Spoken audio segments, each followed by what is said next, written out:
you can find this recording in the meeting chat or any message. Got it. Okay. Can you see that it's getting recorded? Yeah, recording has started. So I don't know where it will store. I have started something. We'll see. Sir, chat में इस meeting का जो chat window है अभी यहाँ पे, जैसे for example आप चैट ओपन करेंगे तो उसमें दिखा रहा है, देखो आप meeting is recorded, recording has started. खत्म होने के बाद रिकॉर्डिंग भी यहीं पे मिल जाएगी आपको। ओके, वो लिंक आ जाता है, करेक्ट? वो लिंक यहाँ पे आ जाएगा, उससे आप डाउनलोड कर सकते हो। बस 4 मिनट 24 पे दिखा रहा है, रिकॉर्ड हो रहा है, showing. That I don't know where it is, but it's okay. Sir, quickly मैंने खाली एक स्लाइड बनाया है जो it will talk about ongoing activities. Just sharing that. Let me know if. So how, Mukesh, how you know the first slide would be yours, and then let's quickly. Sir, ये मैं आपको मेरे हिसाब से तो मैं स्लाइड आपको भेज देता हूँ, आप ही नहीं आप फिर आप ये भेजिए, आप फिर संदीप को भेजिए, because Sandeep would be moderating entire thing. Okay, so I will send it to Sandeep. So just एक बार देख लीजिए. So I'm just saying that these are ongoing activities. Some of them are monthly, okay. Some of them are once in 2 months, and some of them are on need basis. Done. बस basically ये एक है. If you want to, you can also touch upon. Yeah. So what we'll do? Maybe you start. Okay, where you speak more about INDUS, how people can part of it. So you briefly touch about INDUS. Then I will be coming into the picture. I will be talking in general. Okay. And then we will start the session. Done, sir. फिर मैं एक slide और add कर लेता हूँ Indus के बारे में। then ठीक है, तो फिर ये जो आप उसको संदीप को भेज दीजिए, Sandeep will moderate. Okay, done.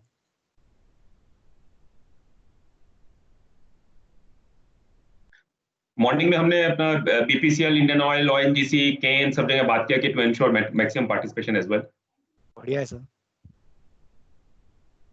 Very nice. I am just trying to find out, मैंने इंडस का अबाउट स्लाइड कुछ टाइम पहले बनाया था, तो I am just trying to figure out where it is. No problem.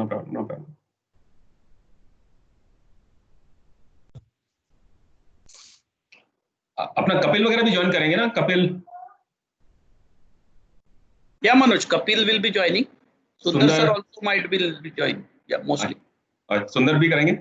हाँ, सुंदर जी भी रहेंगे और चावली भी रहेगा रिफाइनरी टीम से हमारे। चावली।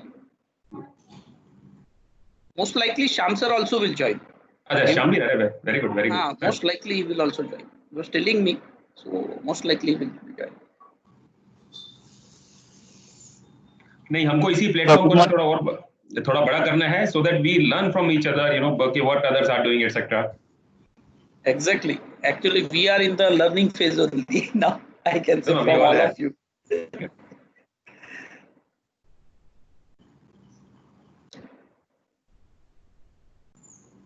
सर, मनोज सर, ये विजय सर ने जो प्रेजेंट किया था वो दिल्ली वाले मीटिंग में, so I'll just use the same slides. Done. Okay, मैं अभी संदीप को भेज रहा हूँ।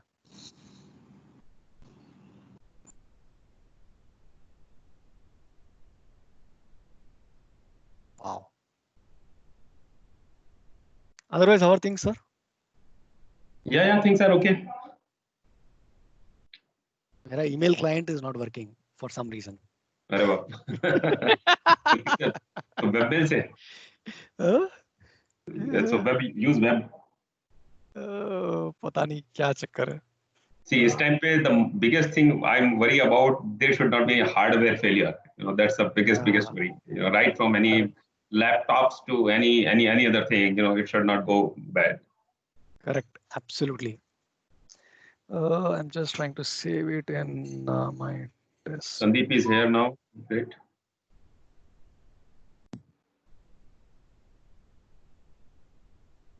Good morning, sir. Good morning, Sandeep. Good morning, Sandeep ji. Good morning Sandeep ji. Good morning Sandeep ji. Good morning sir. आपका तो लॉकडाउन में अच्छा स्टाइल हो गया राठी सर का है। Thanks for the compliment. हाँ, बाकी नॉर्मल टाइम में इतना टाइम ही नहीं मिलता था।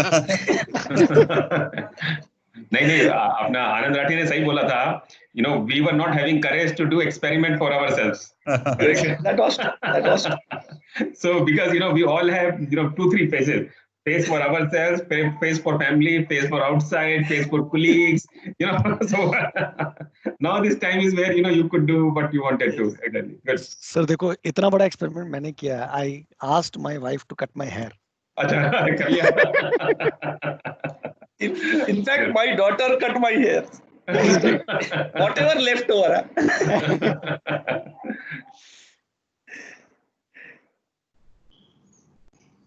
संदीप, मैंने आपको कुछ स्लाइड्स भेजी हैं.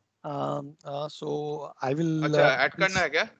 हाँ, so that will be the first set of slides that we will use. I will quickly Okay. introduce INDUS and where we stand, maybe not more than 5-7 minutes, and then hand it over to Manoj. Right? Is that the sequence you guys Yeah. discussed? Yeah, last yeah, time? yeah, yeah. Okay. Correct. Right. Okay. Just let me add it then. Okay. Yeah, I sent it to you.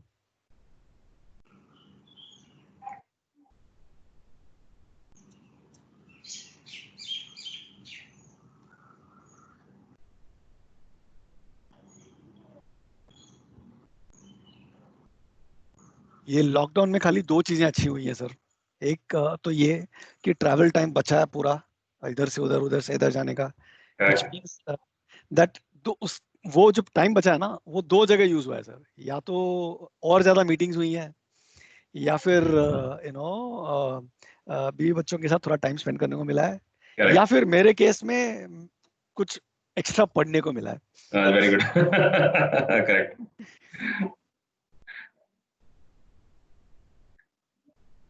Sir mute पे हो आप. In fact, I got in touch with lot of my old friends also. Because normally क्या होता था, 1 या 2 minute कभी बात हो जाती थी फोन पे, but we never used to get a time. Nowadays, at least once in a week, we are chatting with each other in the night time. So otherwise, बहुत मुश्किल. So school friends, college friends, so many friends. So suddenly everybody got in touch with each other. Yeah, especially those friends who had businesses. उनके पास मतलब time होता ही नहीं था. अब सब free हो गए, तो अब उनका कंटिन्यूअसली कभी किसी का फोन आता रहता है. और अभी जो पार्टीज होने लगती है क्या? By any chance slides are visible? No. Okay. Let me try that. See, actually, business community, what you're saying is correct. They were not having time, and in this lockdown, those who are in their job, they are still working, and the businessmen do not have to work. Correct. So they are the most free. Sir, you'll not believe family वाले groups में ना क्या competition चल रहे हैं, challenges चल रहे हैं कि भाई कोई सर अभी योगा करके दिखाओ, कोई खाना. हाँ, visible हो रहा है Sandeep. Yeah, we can see it now. खाना बना के दिखाओ, बर्तन मांज के दिखाओ, झाड़ू लगा के दिखाओ, हेड स्टैंड करके दिखाओ, गाना गा के दिखाओ, डांस करके दिखाओ. Correct. All kinds of stuff. Mukesh, how will take attendance, in the chat about itself? Chat में ले लेते ना sir. Generally what I suggest is on the chat, just give the name, company name in the chat, so that we know who all is on the call.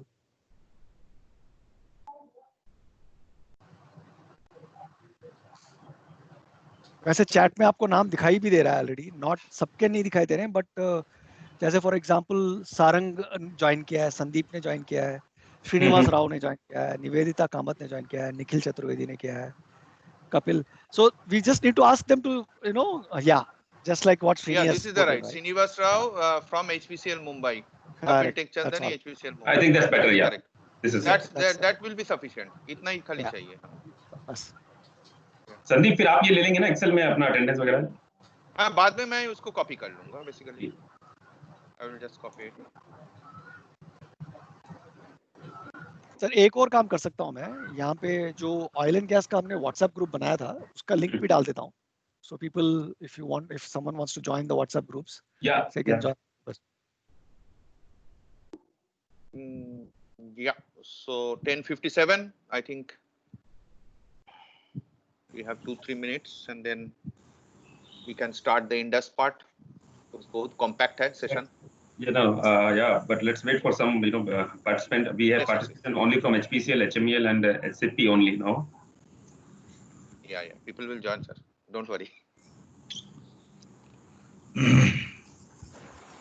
Hey Manoj, hi. This is Nikhil here. How are you? Yeah, Nikhil. How are you? Good. Yeah, everything okay? Yeah, so far so good. Okay. You are in Japan or Singapore? Yeah, in Tokyo. In Tokyo. How is the situation there? Here also cases are growing, but not very fast now. Okay, It's a soft lockdown situation. or soft lockdown. Yeah. Okay. Let's say, for example, you can go down, you can walk around in your area. Yes. Okay, good. If my bandwidth goes low, I'll switch off the camera. Otherwise, presentation will be difficult. Sure, sure, sure. No problem, no problem. Yeah, I think we all will do that in some point of time. Yeah. आज सवेरे I actually happened to attend a virtual conference, sir, and I was amazed at what some of these software allows you to do. They had multiple rooms, multiple floors. They had tables, and you could decide which table you want to sit in. It's all in their air meet. Sorry. This all is there in air meet. Okay, I didn't know that. Yeah. It's an Indian solution. Indian founders, they have made it. So Air meet, is it? Air meet, yeah.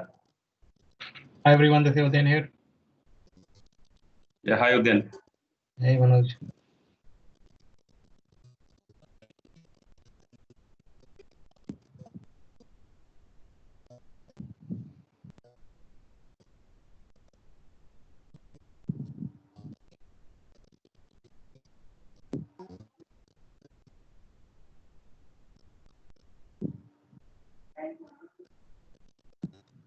Sir, if you know them and if you think that the solution is really good, do you think we should actually sign up for INDUS? We can explore. Yeah.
Hi, Udain. Good to see you.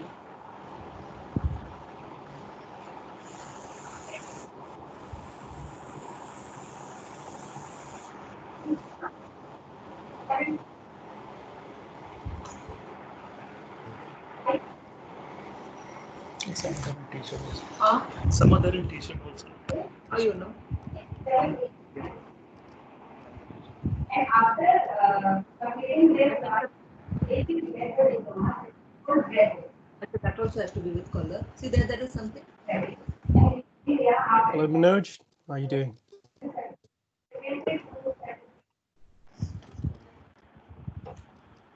And in class 11 for higher secondary school, then that is called leaf eight. Put color properly.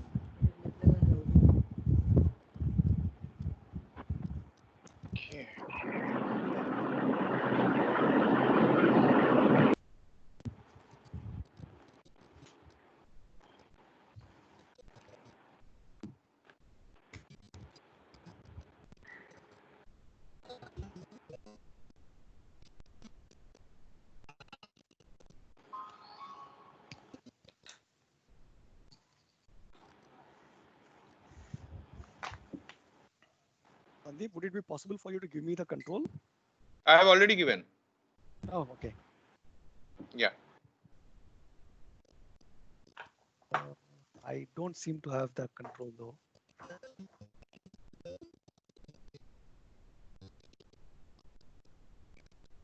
It says I have control, but I am not able to control anything on the screen. So.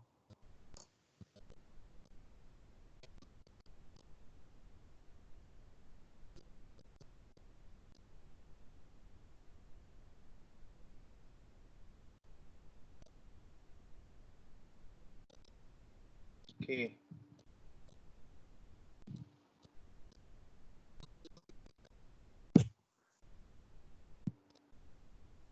Sandeep, is it okay if I share it from my desktop, or do you want to? No. I will say stop sharing. You just take it. And once you are done, I will only share the agenda and the rest speakers will tell.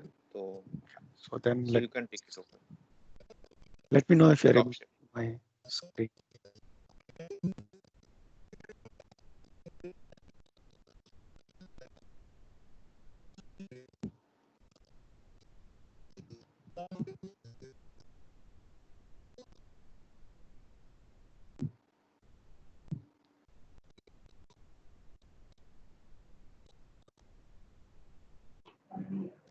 So let's wait for another 2-3 minutes, and then we'll start. Total, we have 30 members at this point of time. Okay.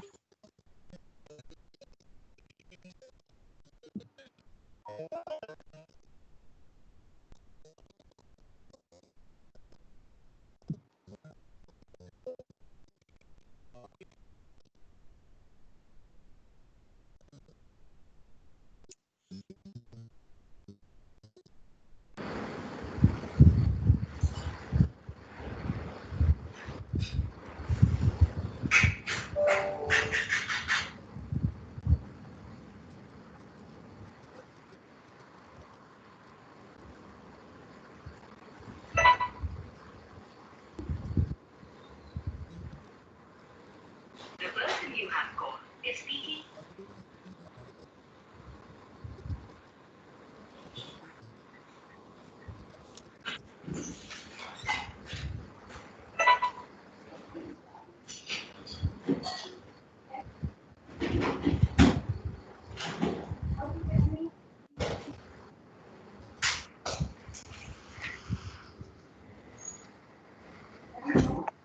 Arun कैसे हो बहुत cell कर रहे हो सुना है तुम्हारे ball की नहीं वो मान रही हूँ उसका क्या कर रहे हो हैं Sandeep, can you please mute all the participants?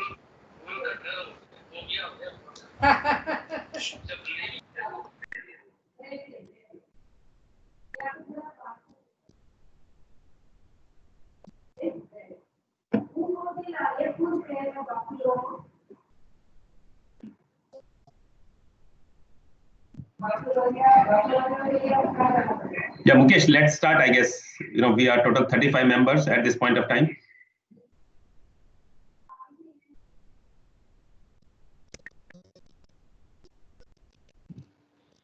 Mukesh, you need to unmute yourself. You need to unmute yourself, Mukesh.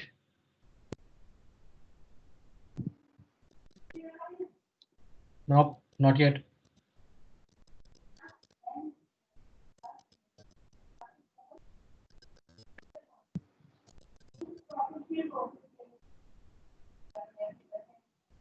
Hi, Mukesh. No.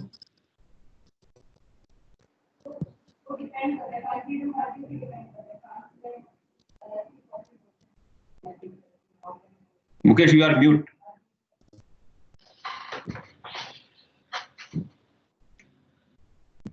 Mm-hmm.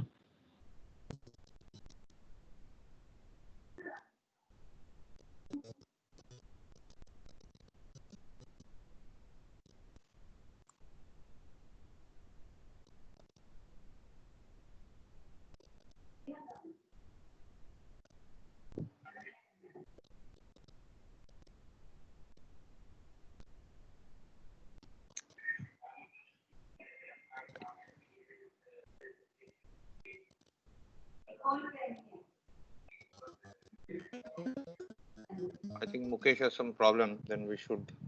Manojji, should you start?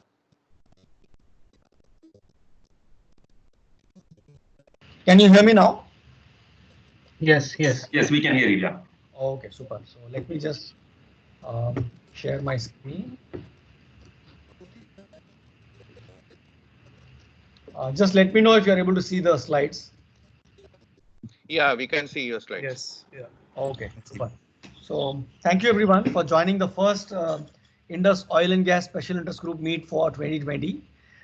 For the next 5 or 7 minutes, I think I'll just quickly introduce what Indus is and what we do for the benefit of people who may or may not have attended any of the previous Indus activities.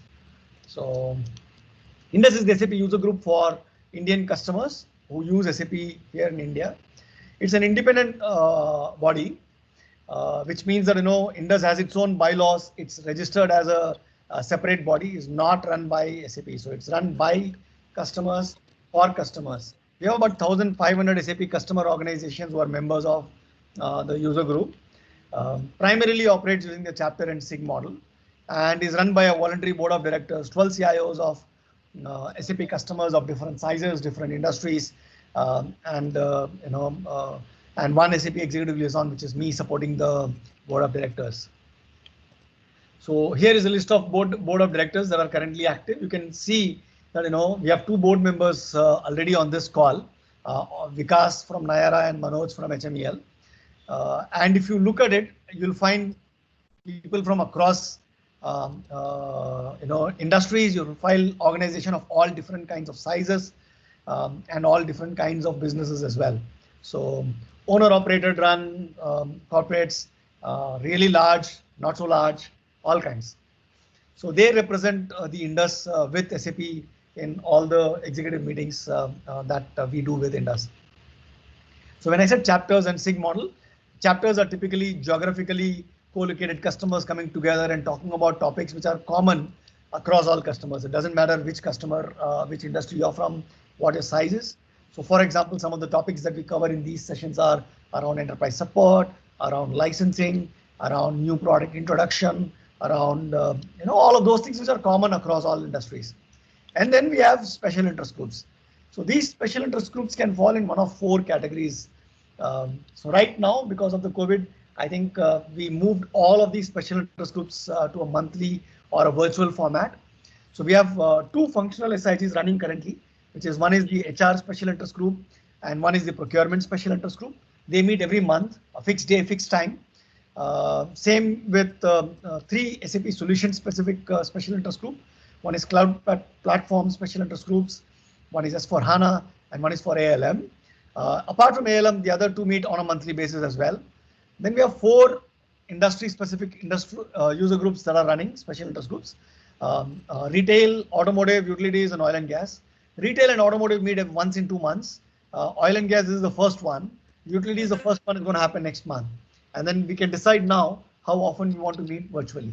And there are 2 which are, in fact 3 which are common across all customers. One is driving digital transformation. This also happens every month, fixed day, fixed time. Defeat the hacker is also the security special interest group. Also happens every month. So if any of these topics are interesting to you, or if you have people in your team who might be interested in any of these topics, please ask them to join each one of these SIGs. I'll share the slides at the end of the presentation. You can actually use the links to directly go ahead and register, right? So how can Indus help its members? So first and foremost, you're all customers of SAP, right? So you can share experiences, which is what we're going to do today. You can learn from SAP around new products and all of that. So that's also something that we will do today. And of course, overall, the idea of doing all of this is so that you can increase the ROI of your investments that you've already made in SAP that you're already using. Right? That's the first one. Second one is, since you are all using SAP and SAP forms a significant part of your IT landscapes, it is important that you have a vehicle to influence SAP, both from a product perspective, also from a policy perspective, also from a go-to-market and strategy perspective. So that's also something that we do through multiple channels. And of course, last and not the least, you also want to adopt innovation so that you can continue to improve your business processes and technology adoption in your company. So we help by bringing in new products, new innovations from SAP and partners together so that you can identify the areas where you can actually use technology to innovate inside of your business. So some guiding principles based on which the user group is active. So we are not just about one time and kind of move away or once in a while. 365 days kind of engagement. Every month we have at least 7 to 8 engagements that we are running. In some months it's even 11, which is almost like every week we are doing almost 2 or 3 engagements with the community. The impact of the community comes from the more number of people coming together in the network, and that kind of becomes the more people join, the more critical the network becomes, and more people sharing becomes even more powerful, the entire network. So everyone learns as long as people share. So give before you get kind of thing. And then of course unity and diversity. We have all kinds of customers. We have customers who are using B1 to using Concur to using a whole host of SAP solutions coming together. So that's probably what I had for a 5-minute session in terms of introduction in terms of what INDUS is, what it does. I'm going to be around, so if anyone has any questions, just pop it into the chat window and I'll try and answer them. And meanwhile, while we get started and I hand it over to Manoj, if I can ask everyone to go to the chat window and just put in your name, the company name, and the city that you're dialed in from, so that we know who all has dialed in and kind of also get to know who else is on the call. So thanks everyone for the opportunity. Manoj, I'll just hand it over to you. I'll just stop sharing. Good morning all. On behalf of SAP INDUS India user group of SAP, I welcome you all in the first virtual special interest group of oil and gas meeting. None of us has thought that we will be meeting virtually as in the past. We all had this meeting in person at members' companies' location. But this pandemic has forced us to get into this virtual meeting. I believe COVID-19 has created more opportunities of digital transformation. We all were pushing in our respective companies, for digital transformation. But this particular pandemic has created a push, not only the IT department and in the respective business department also, to think beyond, what they were doing in routine. And as SAP community in the special interest group of oil and gas, which is most active, where we share each other ideas from each other. We all are doing various projects for the transformation. So this platform provides an opportunity for us to share ideas, to learn from each other's mistakes. We can learn from what other companies are doing, and same kind of initiatives we can take in our companies. So in my opinion, there's a good platform. We should be more active. We should coming up with the ideas, what kind of ideas we can share with each other, what kind of projects which we are doing, we can share with each other. So let's make this community more active. Now, without wasting much time, I thank all the participants for taking time out for this SIG meeting, and looking forward for many more such meetings in person. Thank you. Okay, thanks, Manoj. Is the schedule visible? I just want to take all the participants to the schedule for the day. No.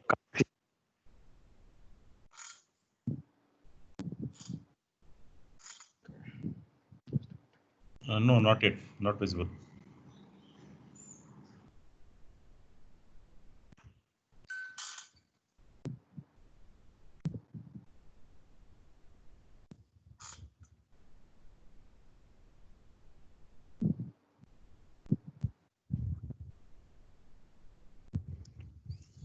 There's a network issue, so let me see if I can upload that one.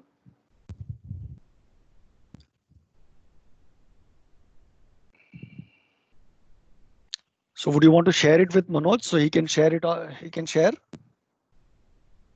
or you can share it with me and I can share maybe. Okay, just let me try to do that. That will be faster one.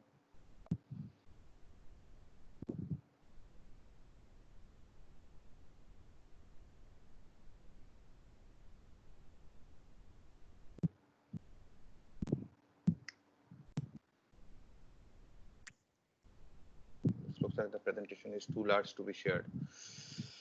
Some technical issue which I am facing. You can upload it on the Teams for Teams as well. Oh, okay. I think it's coming up. Maybe. Yeah. Now we can see it. Good. Okay. You can see it, right? Yeah. Okay. So thanks. I will just take you through the schedule. It's from now it starts, and without any break, we'll have it till at least 2 o'clock or maybe 2:15. So quickly, the welcome note has been shared by Manoj. We will have just a pulse meter. After this, we'll just take your pulse that how things are going on in the COVID situation. And after that, we will have a session on innovation in oil and gas industry.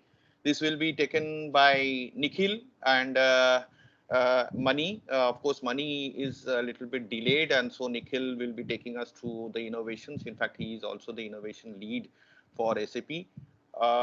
Followed by that, we will hear from HMEL a story on connected customer, B2B supply chain, a mobility story on the HMEL they have done with what they have done on the B2B area.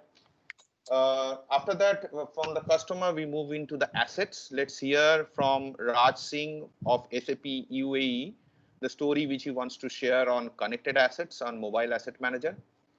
We always wanted to find it out that in this situation when the prices are quite dipping, how we can actually monitor the financial parameters of a refinery. And the digital refinery story, the SASREF case study, is going to be narrated by Jawad and Huzaifa, who actually were part of the implementation. We will have Professor Rajagopalan Srinivasan from IIT Chennai sharing us with his insights, deep insights of his 20 years experiences in the oil and gas industries. He will be, and the customers with whom he has worked, advanced analytics modeling in oil and gas industry.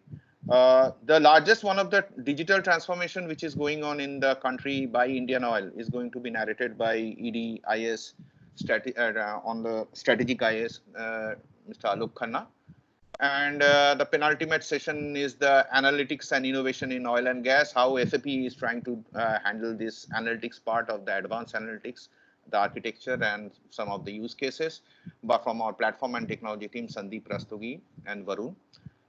We will, after that, we will take basically a little bit pulse that how the things went, what do you want more, what do you want less, and when should we meet. So we'll have basically a pulse meter, and then we do the ending note. As we see, the sessions are quite compressed, and we will try to have those Q&A in the end of each sessions. If there is basically a time issue, then we may actually put it on the chat, and maybe at the end, we may take those questions also. So over to you, Sarang, and we can basically activate the pulse meter and let's have a quick check. So I'm unsharing.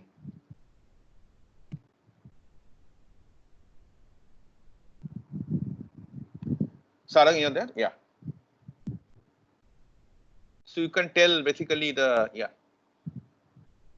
So what you do is that we will just try to take some of the quick pulse check of what is happening, just to basically keep everyone on board and engaged. So this is a tool, Menti. So you can go to your browser, www.menti.com, and use the code 836174. There are some questions just for fun. Let's try to basically see and get basically a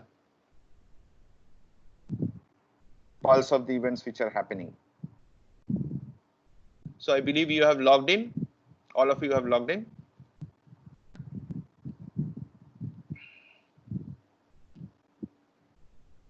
Menti.com, www.menti.com, code is 836174.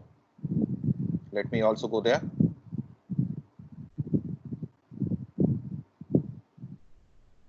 Yeah, we are getting answers.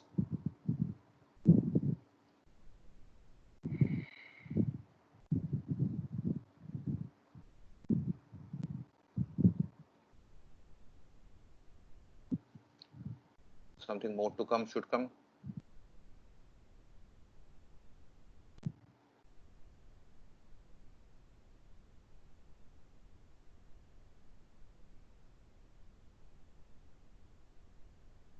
We all can see, right?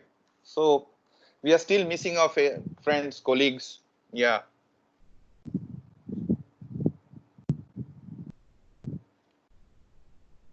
let's wait for some of the more answers. Interaction, my colleagues, evening snacks.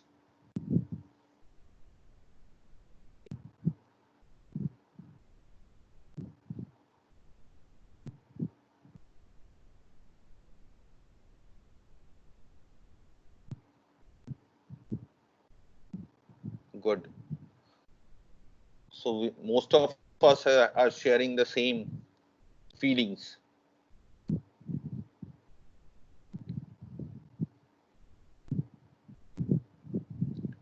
So Sarang, we can go to the next question and see.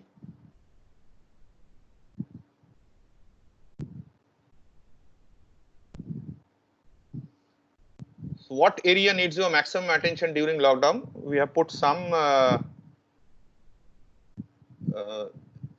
options. You can just click on that.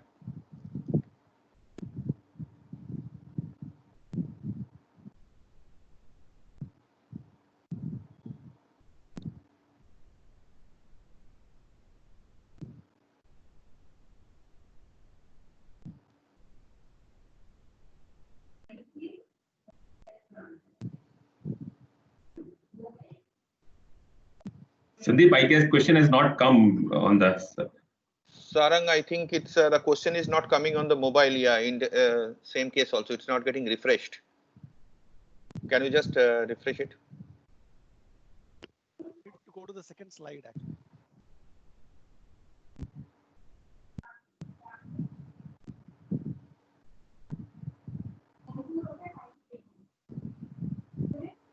Yeah, the question has come. So what area needs your maximum attention during lockdown? So new requirements from your business, modifications to existing requirements because the business wants to do it in a new way, request for quick mobile applications so that they can connect with customer, your assets, requirements around employee safety, supply chain, cash forecasting, supporting year-end closing. It's a big one. Anything related to GRC and security. Wow.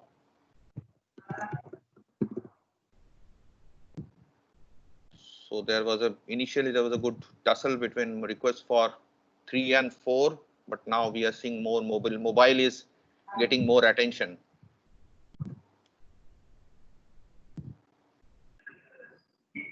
Employee safety, supply chain, cash. Yes, that runs the business.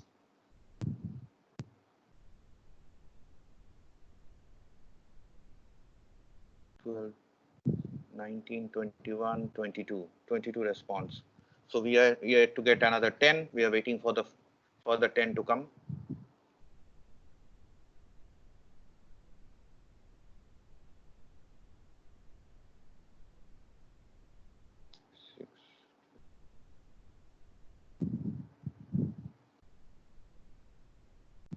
Yeah, new requirements also. A lot of new requirements have come during this period.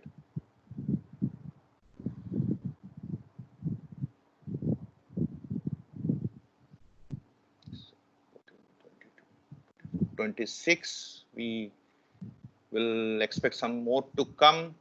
Just give us 1 or 2 minutes, Sarang. So while the core business requirements on employee safety, supply chain, and cash forecasting is the need of the hour, but yes, supporting them through mobile applications, a lot of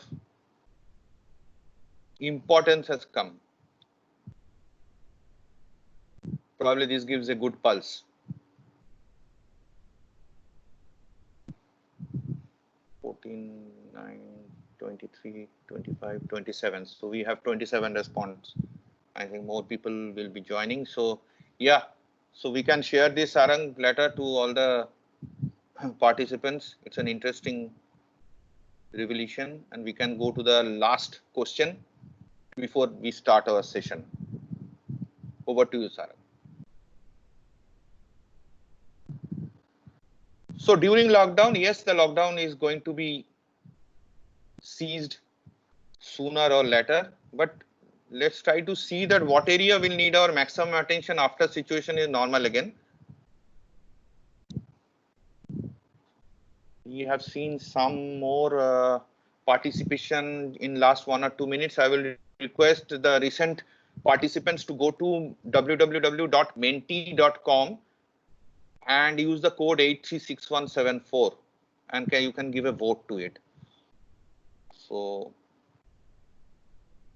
I have seen Alok Khanna sir joining, Sham sir joining, so you may please go, and we want to hear from you sirs also.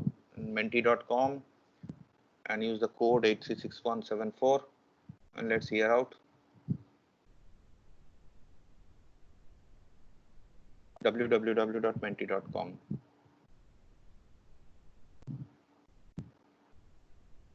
Yeah, so what area will need your maximum attention after situation is normal again?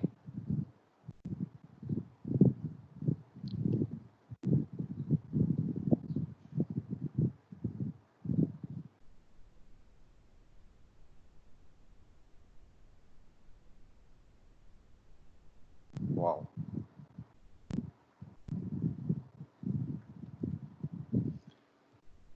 Oh, there is a big, so optimization of business processes, chatbot, etc. is on top.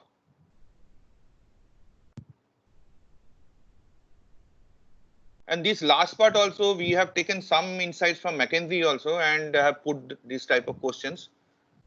And this looks that, okay, business is also very keenly looking into this area.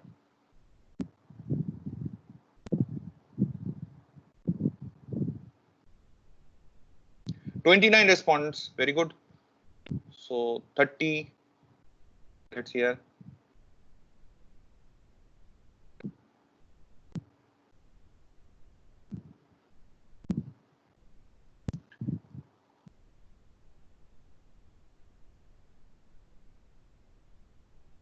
So 32, 30, yeah.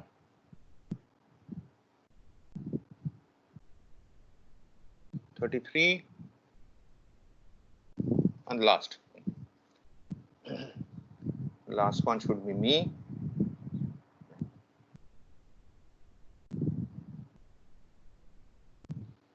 Thanks. So optimization of business processes, designing of maybe with chatbot or maybe with RPA or whatever is that, is something where the vote has come maximum. So good. I think a quick pulse. And at the end, we will have again, we'll just like to hear from you. How did it go? What things can be improved? And how soon we meet? We will have 4 questions. So Sarang, you can unshare, and now I request Nikhil to start basically your presentation. Thank you very much. So Sarang, we will be sharing this insights also to all the participants also. So thank you very much.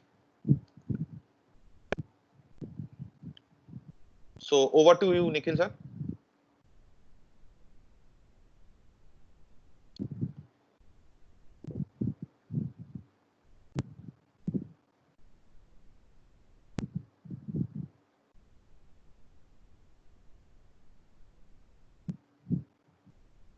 Can you see my screen? Yes, Nikhil. Yes, sir. Okay, all right. So quick time check, sir. 15 minutes you have. Yeah, I know we got a bit late actually. Yeah. Never mind. I'll try to cover it as soon as possible. First of all, thanks to everyone who has participated, especially our customers and SAP colleagues. My topic is innovations in oil and gas industry, and I'll share some insights about how SAP is helping oil industry in innovation and innovative projects. So first of all, the methodology that we use for innovation is something like this, and it's based upon our experiences with with several oil companies, and of course companies from other industries. So this is the FSDV model. So whenever we decide whether or not to take an innovation project, we first of all look at the technical feasibility and also the regulatory feasibility. For example, in some countries, the delivery of petroleum products are not allowed. So in that kind of situation, we will have to avoid that kind of innovative project. Then we also look at scalability. Can this project be just successful as a POC but not roll out, or would it be successful and would it be scalable at a larger scale? Thirdly, we look at desirability, as in what kind of value is the end user going to attach to it? Is it really going to be a desired solution? And then we give higher weightage to that innovative project. And lastly, viability. From commercial point of view, is it going to be a viable POC or project, or will it just be an academic exercise? So these are the things that we look at. FSDV model. I'm sure you also have some kind of stage gate approach in your company or some model to prioritize the innovation projects. But please consider FSDV model for the prioritization and filtering of projects. So we've been working on innovative projects across the entire oil and gas value chain. There are just a few use cases mentioned here. Actually, there are many more. This is just for a depiction purpose. And we've been working on two types of innovation projects. There are some projects which are just internally conceptualized by SAP, and we have developed POCs. And there are some projects which have been done on behalf of customers or along with oil companies. So there are both types of projects available in this value chain and these set of POCs that are mentioned here. So you can see there are projects across upstream, on the project side, in onshore, offshore production, pipelines, transportation, downstream, retailing, etc. So I'll take some examples today and share these insights with you. So let's start with upstream. There's a US-based independent company, upstream independent company, with whom we worked on this machine learning-based project to predict the buildup of paraffin in oil and gas wells. So as you know, especially our colleagues who are from upstream industry, they know that based upon the crude characteristics, especially for waxy crudes, paraffin buildup is a very big problem. It reduces the flow rate. It also creates choking, and sometimes it also causes accidents, or there could be backfill into the reservoir. So what we did with this oil company was that a joint team was formed with three skill sets. So data scientist team, engineering team, and the programmers team.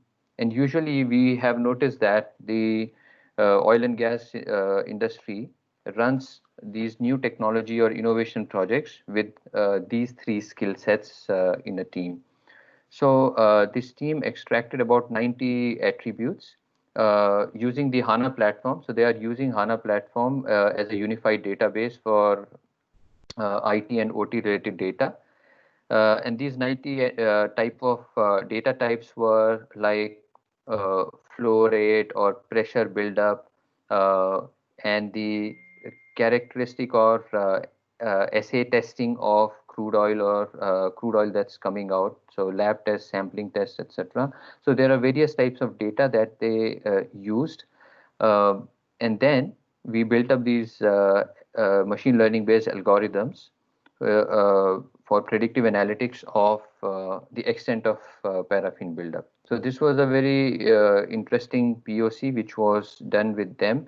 It actually helped them in predicting the buildup and hence improving the production, or we can say reducing the deferment rates in their production. Secondly, we did one more project with them, which was the route or maintenance schedule optimization for their maintenance technicians. So as you would know, in large oil fields, there are hundreds of wells, and there are well completions and oil collecting stations, etc. So there are several types of maintenance jobs every day. And the oil company, wanted us to help them in setting up an algorithm or a solver which will optimize taking into account several parameters. So, for example, how much is the urgency of that maintenance job, depending upon the production volumes, profitability from that well, because they are measuring profitability at the well level. Depending upon the distance that the maintenance technician will need to cover, how well is the operator familiar with that well or those kinds of equipment, what's the availability of spare parts, safety certifications available with the maintenance technician, etc. So several parameters were taken to optimize and come up with this optimized schedule. So what type of solutions we used? We mapped it alongside the S3 ArcGIS solution, and now every day, at the beginning of the shift, the supervisor comes up with maintenance schedule along with map for each maintenance technician. And earlier they used to have a face-to-face morning meeting, and a lot of time used to get wasted. But now the this maintenance schedule for the day is pushed to the mobile device of each of the maintenance technician. So this was also a very interesting innovation that we worked with upstream oil company. There was another very interesting project which we did with Shell, and it was also published in media quite a bit. It's called Well and Reservoir Facility Management. The objective here was again to help in doing big data management along with analytics. So we integrated about 20 data sources related to the well data and the equipment data, geospatial data coming from SE solutions and ERP data, etc. Then using HANA as the HANA database as the unified database for IT data, engineering, and operations data. We used business objects analytics at that time, and the predictive modeling R tool. So this was used to integrate all the data, and then doing analytics and comparing the performance of various oil fields and optimizing the production and the resources and people and other resources which are deployed in the oil field.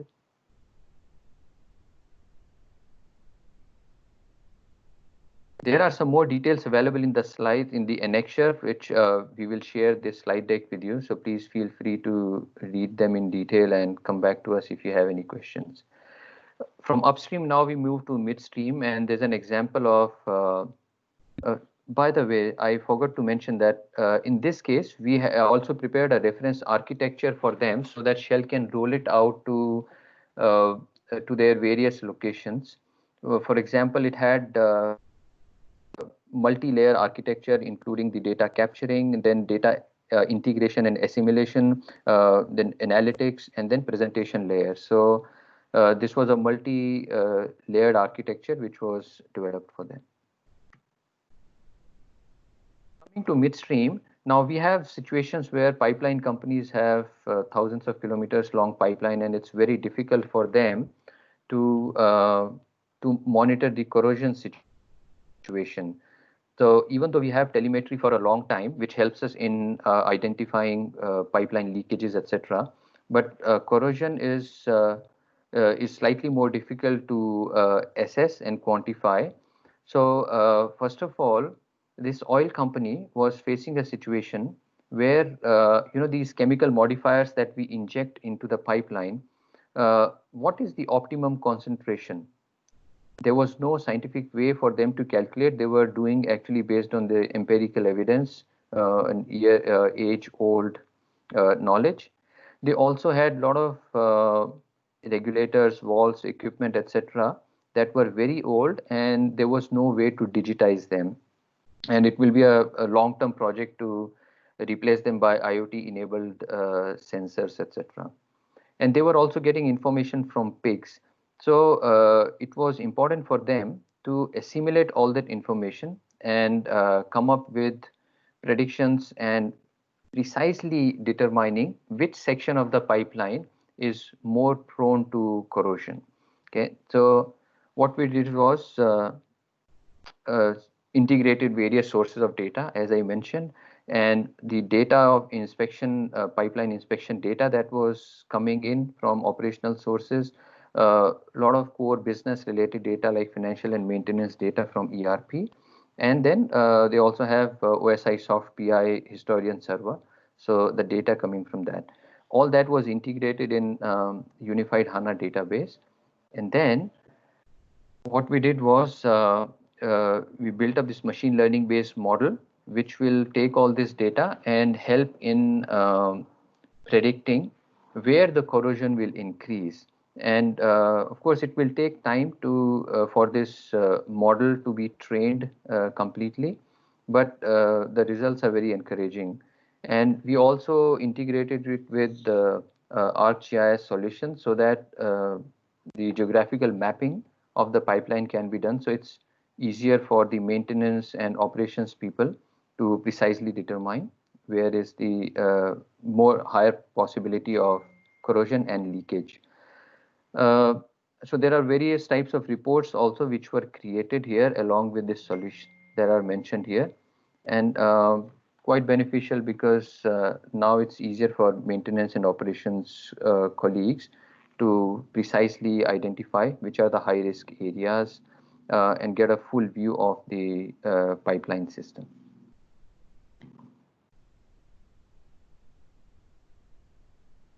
From midstream, we move to downstream supply chain management.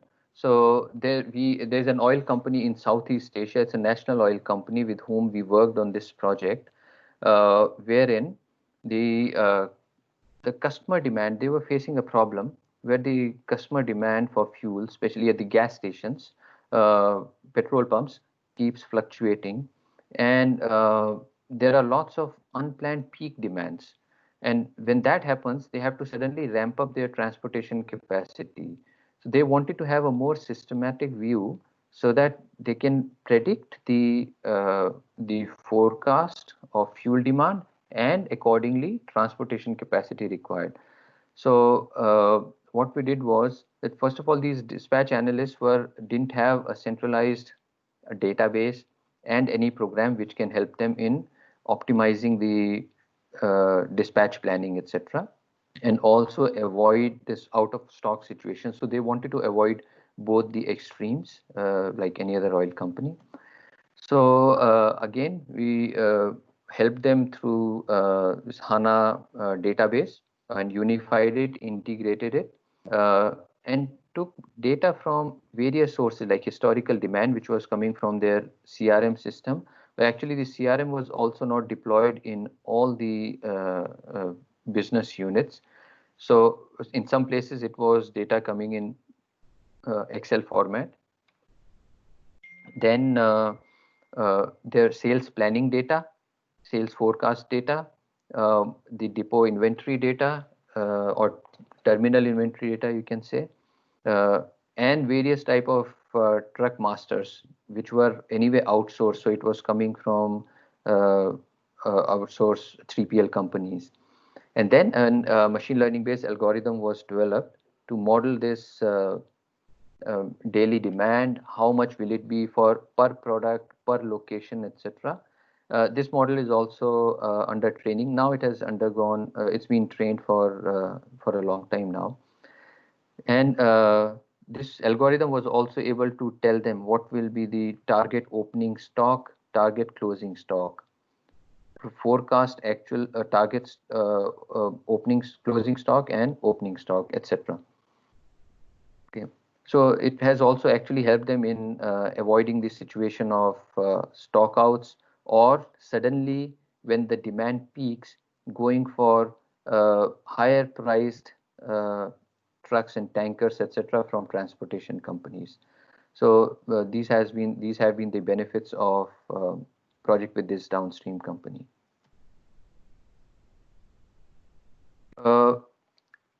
We also worked on a project with a Russian oil company, Lukoil, which was leveraging IoT for monitoring workers' health. And if we have time, I would like to show one video later, which shows how much Russian companies are investing in the new age technology, especially from employee health and safety point of view. So what they did was Lukoil introduced compulsory medical tests before the shift begins for all the workers. Okay, so what happens is that before the shift, the workers will line up for a medical test at medical terminal, which has a lot of devices to measure their body parameters, and it takes only end to end about 90 seconds. So there's a touch screen thing, so they'll scan their ID card and their tests will begin. So things like blood pressure and temperature, etc., are measured. They also do breath test to see if there is any alcohol consumption or the worker is intoxicated. Then there's a digital signature at the end of it, and as soon as the employee completes it, this data is automatically sent to the doctor, and also then it goes into the HR solution for their shift beginning, and the attendance is marked for the beginning of the shift for that employee. We are currently also, we have worked on one prototype with them, which will also provide like real-time data analytics of how many employees were held due to medical reasons today in the shift, so that the shift manager can also immediately plan for backfilling or replacing those workers. Last case that I would like to share is for Chesapeake Energy. It's an upstream company, but this can apply for downstream companies as well. So I'm sure most of you are aware of how the chatbots and the RPA system works. So I'll move to the benefits. Actually, this is being used by the maintenance technicians on a drilling rig. So when the maintenance technician is either on the rig or is in the production area, going to oil collecting station or pipeline or well completions, the technician goes and investigates a failure on a motor or a pump, etc. And immediately he or she can access the chatbot to see what is the availability of spare parts for a repairing purpose based upon the requirement there. The chatbot will then take over and search about the availability of stock being available in nearby locations. And then once, if the stock is available, the material issue will take place, goods issue, transaction. If not, then the chatbot itself will create the purchase requisition. And if it is an urgent requirement, then it can also create the purchase order, and also depending upon the item price, etc. So this is the last example that I wanted to share with you about the innovations. Sandeep, do I have 3 minutes? I just want to share one video of a Russian company working on the employee safety. Sir, we are already running late, so okay. If it can be, we may share it along with the content. Yeah. Maybe Nikhil, you can share the link of that video. We will share with all the members. Yeah. Okay, sure. Okay. All right, no problems. So thank you very much. These were some thoughts, some insights about the innovations happening in oil and gas industry. There are many more, but due to paucity of time, I can share only some examples. But we'll stay in touch and we'll have subsequent sessions to discuss more such cases. So thanks a lot once again, everyone. Yeah, thanks, Nikhil. It was very interesting. Any questions which you would like to take, ask Nikhil, or you can put it on the chat bot. We can basically, we can respond at a later time also. So next speaker is Ashutosh. So Ashutosh is from HMEL, and he will take us through the connected customer. So over to you, Ashutosh, to connect. You may please connect.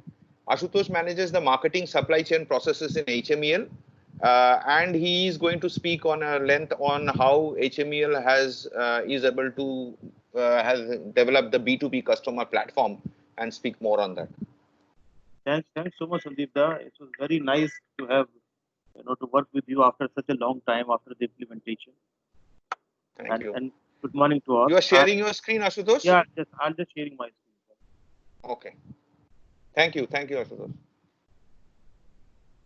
Is it now visible? My screen? Yeah, it is visible. You may put it on basically presentation mode. Yeah. Please start. So good morning all. I'll be covering the mobility success case study for HPCL Mr. Energy Limited for B2B supply chain, how we have leveraged the benefit of this mobility platform to enable our entire supply chain connected among each other. So this is the agenda for today for my presentation. I'll be starting a brief about the HML profile, what the HML cloud strategy, what the component that we have thought when we have defined the HML cloud strategy, and why we have taken SAP cloud platform. So just a brief about it, and then I'll discuss about these three major developments that we have done at HMEL. One for connecting the for connecting the dealers, that is dealer portal. One is for transport portal, and another is for INS, that is Intent Management System, that is to connect to the end customers for transport and self-utility. So to start with, HMEL is a joint venture between HPCL and the Mr. Energy Investment Private Limited. This is the largest FDI in refinery and second largest FDI investment in oil and gas sector in the country. Investment of more than USD 5 billion, and this is the largest investment in Punjab. This is some of the key project components of the HMEL that we are very proud of. One is that to start with, single point mooring SPM that can handle the VLCC of 7 km in the sea. We have got largest crude oil terminal. We have got 1,017 km pipeline from Mundra to Bathinda. It is the complex refinery. We have got captive power plant of 165 megawatt, and we have got the production capacity of 440 KT for the petchem grades as of now before expansion. And we've got the world-class housing facility at Bathinda. So just to go about the HML cloud strategy. So when we have decided to move into the cloud, our strategy was to provide the innovative and the relevant services, information, transaction over a secure platform to each of our stakeholders in the supply chain, to my customer, to my employee, to my alliances, business partner, everyone. So once we decided this mobility strategy, we have to select a mobile development, application development platform, whichever is not only supporting the application development, but also have the following characteristics. Like it must be application agnostic. It should support SAP, non-SAP, MES, operation technology, and others. It must support all standard programming languages. It must be scalable, must be easy to maintain, and the last and the foremost, the licensing model must cover access to all internal and external users, be it customers, suppliers, and the transporters. So by having this in the ground, so we have decided a mobile strategy based on some of the other key components, like it's a mobile device first. Yes, everybody is having a mobile, everybody is using a mobile. So organizations are now leveraging the benefits of the mobile, where they can have employees being more productive, and they can get in touch with the customers more deeply. Which of the mobile operating system we have focused on Android and iOS. Which of the mobile application type, like it will be web apps, natives, hybrid. So based on the mobile application usage, we can decide upon this. Mostly our app, what we have developed are the hybrids app. Hybrids app, these are one development across the operating system, and then it's catered to the iOS or the Android. That is the benefit, but it has the little bit, the limitations from the UI perspective. Mobile application development platform, as I've told you, it should be based on open standards. It should support all type of application types. It should have the quality management tool for agile development. It should support the dev lifecycle management. And last is the MDM, the mobile device management. Which of the mobile platforms you supported? What are the security functions that supported? And then they should have the integration management with border point endpoint suite for the security. So this is the major, the components while deciding the mobile strategy. Now I'll take you through why we have chosen SAP Cloud Platform as our enterprise cloud platform. First and foremost, it integrates application in the cloud and on-premise seamlessly while securing, allowing to connect people.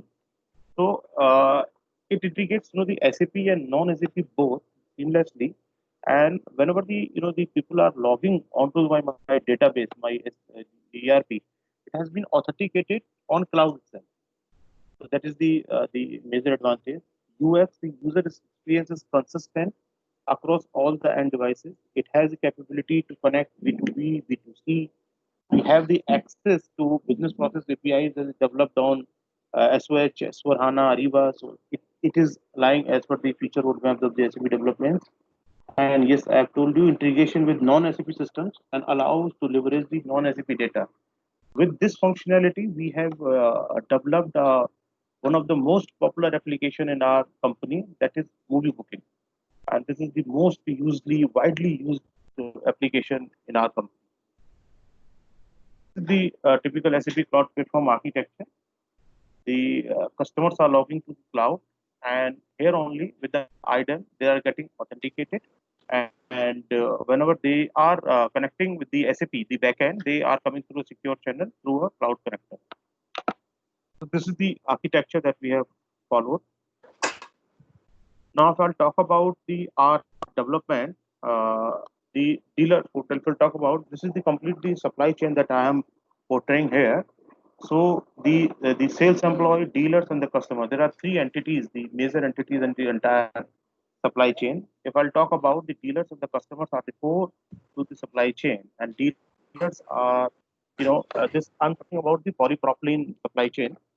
The dealers are on day-to-day basis, they are interacting with the customers, doing many transactions with them, solving their issues, and and also creating sales order on their behalf for the supply from plant.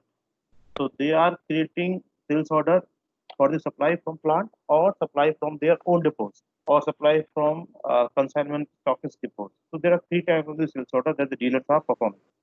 So this is the one of the transaction up to here where they are creating the sales order. So if we'll talk about, this is the one of the development dealer portal. So dealer portal consists of this functionality. This is the one of the core functionality of dealer portal where the dealers are creating sales order. Now what happened next to this? This sales order has to go to the planning for loading. So what happens? This sales order goes to the load planning, and sales employee does the load planning. After the load planning, and with the inbuilt allocation engine, with the inbuilt logic, the clubs are being created, and those clubs are being transferred to the transporters on their windows, and the transporters are placing vehicles amongst all those clubs. And then what we return is order with the vehicle assignment detail. So if I see, this is the another development for transport portal. This is the two major development to connect to the supply chain. What is happening here? These portals are also talking to each other. They are talking to the SAP, and all of them are integrated seamlessly. Whatever the transactions happening at each of the portal, getting updated in SAP in real time. So whatever the information we are getting is the real time, and is transparent to each and everyone throughout the supply chain. So after we got this order detail with vehicle, it will transfer to the another major system, that is PLMS, Plant Logistics Management System, or earlier we were using VMS, Vehicle Management System, for the loading. And after the loading activities happen, and then the invoice. So this is the entire major supply chain that I have explained to you, and I'll take you through the each of the application, dealer portal, transport portal, what are all the functionality that we have implemented, and what are the benefits that we are having through them. So if I talk about the dealer portal, so to enhance the customer experience, dealer portal and mobile applications developed for PP dealers and the sales employees. So we have developed total 2 apps and 1 portal on cloud platform that is being listed as below. So HML Business Connect, this is the app available on Android and iOS, that is for end customer. And HML Channel Partner app developed on Android and iOS, that is for the dealers. And this is the portal, businessconnect.html.in. I have shown the screenshot of the portal also. So this is the available portal for mainly for dealers. Everybody is authorized person can log in here. So what all the functionalities available on this portal is, we'll talk about the entire supply chain. So right from the order management, where they can create or sales orders from supply for supply from refineries, CS, on depots. They can track the real-time status of the sales order. Sales employee can create STOs for transferring stock from refinery to CS depot. They can track their sales orders. Dealers can process the sales order and can make deliveries. So the delivery processing transactions are also provided there. After this, the under the finance section, dealers can create invoices. They can see the customer outstanding, credit exposure, bank guarantee. See all of these transactions, now which are available on the fingertip of the dealer. Earlier, they used to call the sales employee and then mail, follow up. Lots of the outside system of things are happening to get the status. Now on a fingertip, they are getting all the status. So it's a real time. And yes, partner profile management.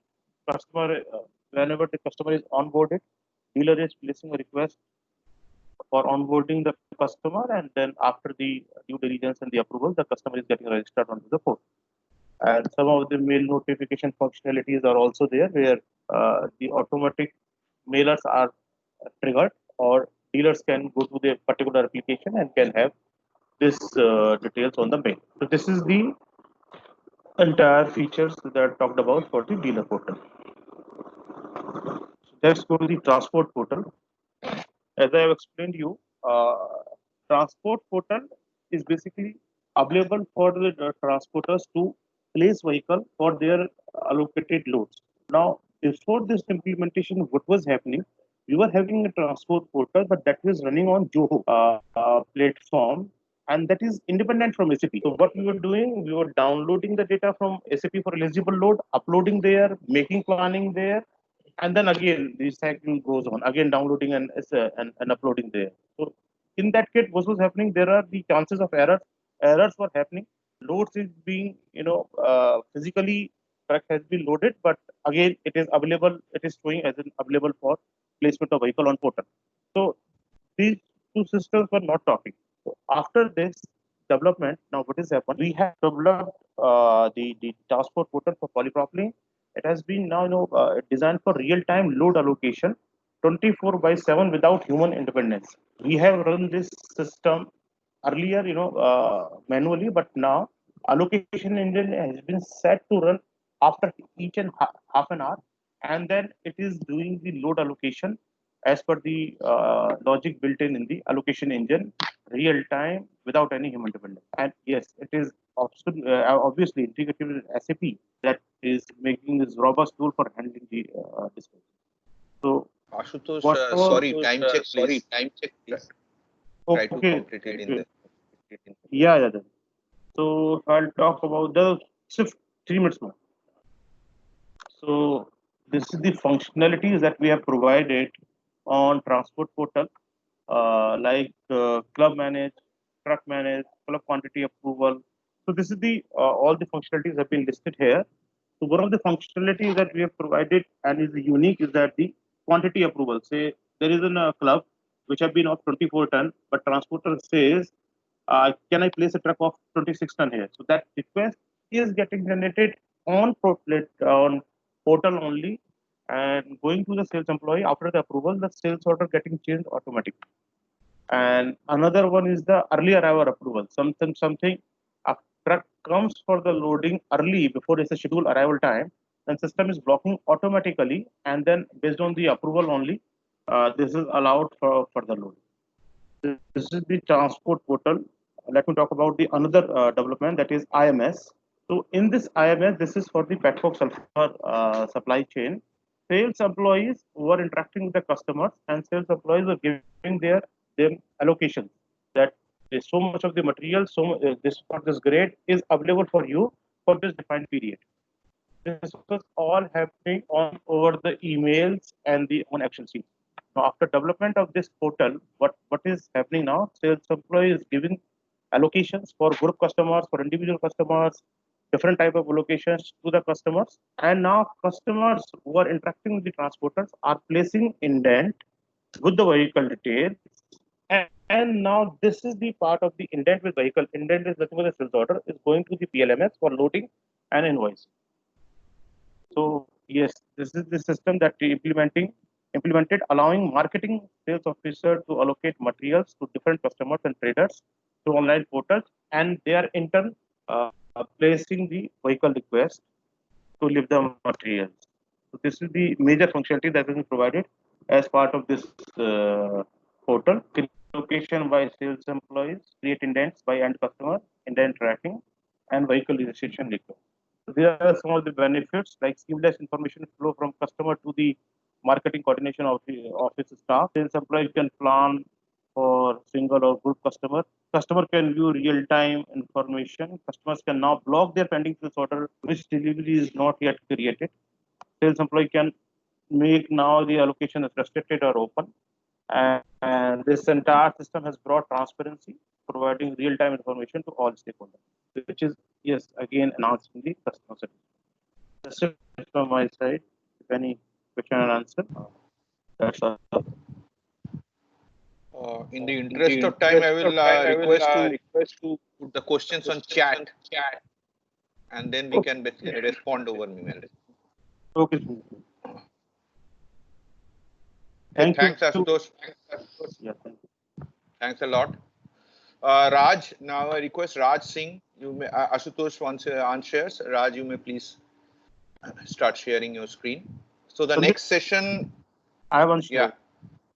Okay. So Raj, you may please share your screen and start. So next session is going to be on connected assets and mainly on mobile asset manager and its related architecture. So over to you, Raj. Raj is a digital supply chain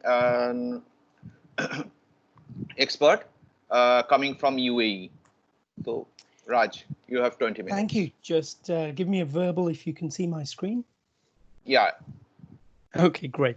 So thank you, everyone. I know we've only got 15 minutes or so, so I'll try to get through a lot of slides quite quickly without speaking to every word on the slide. So just by way of introduction, thank you for the warm welcome, first of all. Originally from Punjab, grew up in England and had the privilege of working with customers all over the world in terms of asset management from US, including putting some customers even into Antarctica. So really my focus is on customer success. So sharing best practices. That's what I'll try to do here in this presentation. Just communicate some ideas about the solution, what other customers have experienced, and then obviously looking forward to taking some next steps together with you as a follow-up. So let's take a little look back, I suppose, which gives a little bit of history. I know that in these sessions, it's always a lot of PowerPoints, but I always try to include something of some humor if we can. And this is a little bit of painful humor, I suppose. But this is where maintenance is coming from. So the first generation of maintenance was really paper-based. Everything almost break fix, running around, whiteboards, manual scheduling, a lot of paper forms. Sadly, many of the customers that I'm talking to are still doing this, regardless of having SAP. So, you know, just bear in mind and take a look where things stand whilst we're talking about this. So this was the kind of the first evolution of maintenance. Next came the introduction of CMMS, you know, computerized maintenance management solutions. And one of those was SAP Plant Maintenance, albeit very good. It put a lot of data together, a lot of best practices. Many folks customized this to a great extent and got value. But the thing to note was all that value is in the back end, right?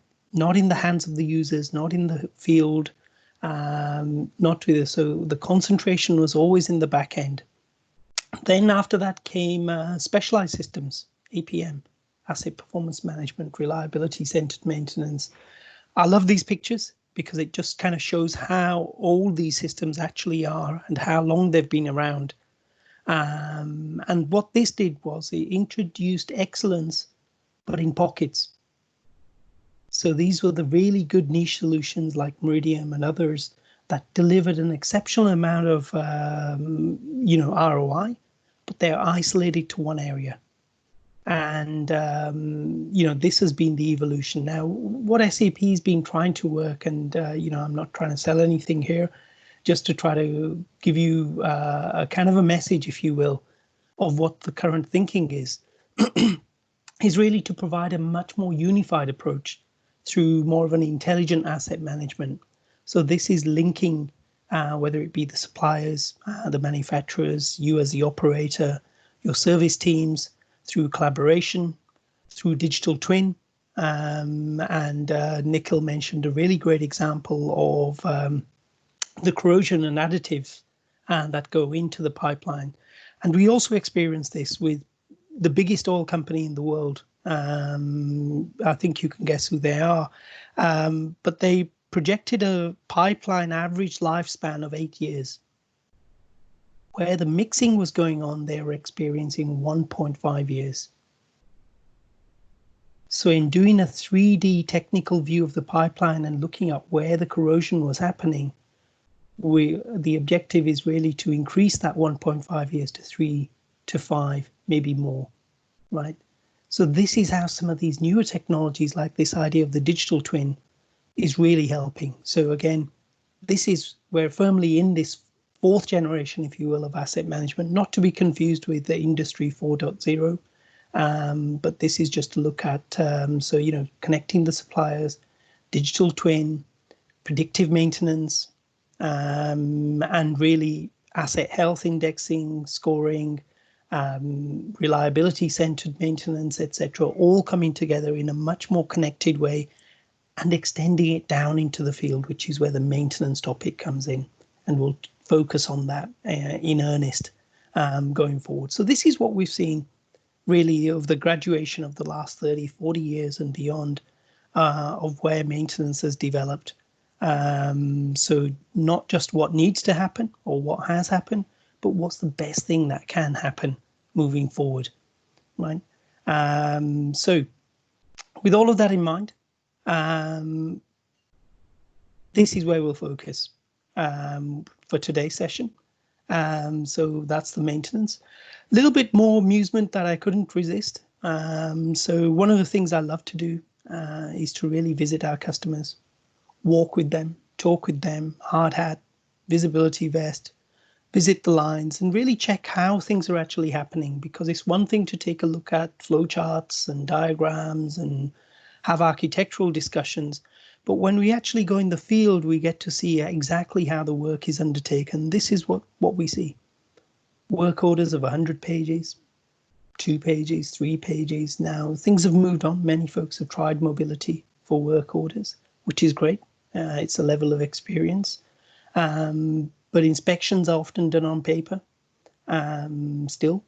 And the interesting thing is nobody can actually prove that the inspector was on that measurement point and at the allotted time, right? And then furthermore, we can't tell if it was a 0 or a 6 they've written, a 1 or a 7, a 4 or a 9. And all of this data goes back into SAP for decision making, right? So we say we're doing the inspections, are we? And then we say we've got the data upon to make the decisions. But until you get down to the source, and this only happens when you get into the field to discover this kind of thing, what's actually happening, because the tool is only as good as the information that's going into it, right? More paperwork, technical diagrams with material numbers written down by hand. So, if there's 1/8 of an inch or 1/16 of an inch of difference on an O-ring, because a human eye can't tell the difference, you could have a really disastrous failure because the seal is not intact. So these are the kind of issues customers are reporting. Time recording, again, it was already mentioned with the scheduling, but what we see here is time gets recorded. Anecdotally, if the paper's too clean, it means that wasn't completed in the field. It was completed afterwards. So that again confirms that the information that's being recorded is not accurate. And what we've seen here, I'm sorry I don't have the completed one, because that's where you really get to find out the time recording is done rounded up 1 hour, 2 hours, 1.5 hours. I don't want to know that. I want to know 42 minutes, 39 minutes, 35 minutes, because this will help me with my craft sequencing. It will tell me that in 42 minutes, the next actor needs to be there, right? Not 3 hours. I have no visibility of what the actual wrench time is, right? So this is the kind of background. And then we get things like no barcoding or handwritten labels, right? And if we barcoded everything or QR coded or put certain kinds of tags, this could actually give us greater insights. This is on the spare parts and assemblies, but think about it on the measurement points, on the actual functional locations and the assets. Of course, there's no value in doing this unless we have mobile. So let's keep going. And then, of course, the last thing in this area, again, a little bit of evidence from my visits. Customers running WMS, everything's barcoded, but no scanning solutions, right? Or if there is a scanning solution, it's hardwired to the PC at the receiving bay, right? But, and sorry to say, but from the IT perspective, our job is done because we've deployed or WMS. But when we actually explore, what you see is that there's a choke point, right? So all of these things really come into play, and this is how mobility can help. Planning again, we've seen all kinds of systems. Hopefully we're not in this situation where the files represent the asset and they're moved from box to box in terms of status. The customer I visited, we talked to them about the MRS. Others have deployed Excel and magnifying glass. But, you know, it's not the customer's fault. Often it's us. We don't inform or learn from each other as to what the possibilities are. So a little bit of background there. And hopefully that kind of leads nicely into how the process of the mobile. And so this manual process, you know, from IW38, work orders get printed, they get given to the filed away. So the supervisor picks it up, he gives it to his team, they go out and do the work.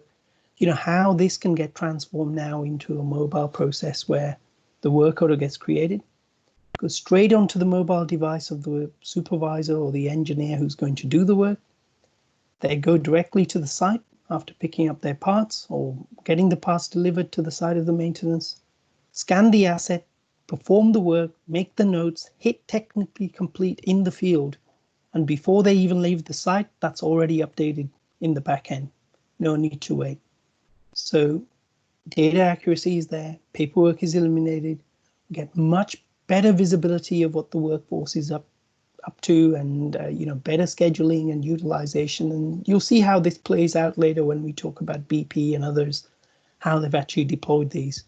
So this is, you know, how the mobile flow looks versus the manual flow and the number of steps that gets eliminated. So of course your processes might be a little different, they might be a bit more streamlined, but the universal truth is if we can push the work order directly onto the correct engineer, who goes and does the work and enters the information in the field, and we get visibility, that's a huge uplift in productivity, visibility, as well as control. So the number of use cases is vast that these solutions can be used for. So it's just one or two solutions, but they can be used for lots of different use cases: work order management, inventory, inspections, installations, replacement, signature capture, calibrations, grounds maintenance, vehicle maintenance, meter management, rounds and readings, shutdowns and turnarounds, GPS, ESRI, etc. All comes in linear asset management. It's all within the capabilities of these solutions. So typically what happens, our customers work with one or two use cases to start with, and then they're able to expand out, knowing the full capabilities that other customers around the world are doing, and expand the same product into other use cases. The capabilities are already there. So again, worked with that same large oil company. They came up with 121 use cases for mobile within the organization. Right, so such is the scope, and we're more than happy to support, you know, the establishment of a center of excellence within each customer where we can instill some competency to take the next step. So what are we talking about here? So mobile really will deliver a full work package into the hands of the user. It can go on any device. We have both a cloud version as well as an on-premise version, so we can guide you towards which solution would make sense, and you can make that determination quite quickly. All solutions work offline by default, so we're not looking at a browser or Fiori or anything like that. This is a native app that can sit on an intrinsically safe device that can be used in an explosion risk area. Those devices are certified and you get everything, the full history of the work order, the full work package, what needs to be done, where, when, how long is it going to take, which parts are needed, what are the operational steps, technical diagrams, geolocation, linear asset management, as well as good information from WMS, linking to MRS. It can read RFID, NFC, and all this is pre-built capability. Right? All we're looking to do is do configuration to ensure that it fits your kind of requirements or use case. So that's mobile asset management. The same solution can also do inspections. So we have a customer in Kuwait, Kuwait National Refining. They've applied these tags. These are industrial NFC. It has a hole in the middle, so you can put a steel wire and put this around an assembly if need be. And all they're doing is going to the mobile, with the mobile device, tapping the NFC. It confirms the time the inspector was there. It confirms that they're on the correct measurement point. Then they can enter the reading, create the notification in the field, take a picture if need be, and get completeness of information. Right? So this also covers the rounds and readings aspect and inspections. Speaking of inspections, also many customers are extending this to all kinds of other inspections, fire equipment, fire extinguishers, fire doors, gantries, even parking violations, because most of the customers that I'm visiting, they want every car reverse parked, right? So all of these safety issues are coming in and they're saying, okay, we complete 60 different forms every day. Can we mobilize this? Right? So unless we start talking to the right stakeholders, we are just coming up with good solutions looking for an application. Then here's another great example. So this was a water company. What they did was they deployed a mobile solution with Esri. This is an actual screenshot of the mobile solution with Esri embedded into the maps. You can see here the network. You can see here the work order locations. And then they can get deployed. Now, what they did was 5 different use cases with MRS. The project started in September. Go live was December 9th. Okay, so MRS, Esri integration, linear asset management, geo enablement, 5 different use cases on Work Manager. So the point is the solutions are quite quick to deploy. So the ROI starts coming out quite quickly. Okay. And then last but not least, inventory management.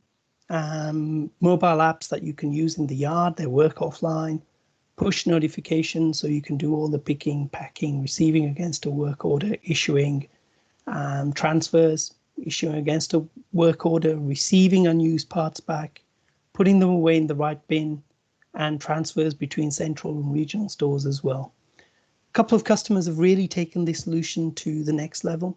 What one of the Norwegian customers did was that during the nighttime, there's no one here in the stores. So they have to do self-picking.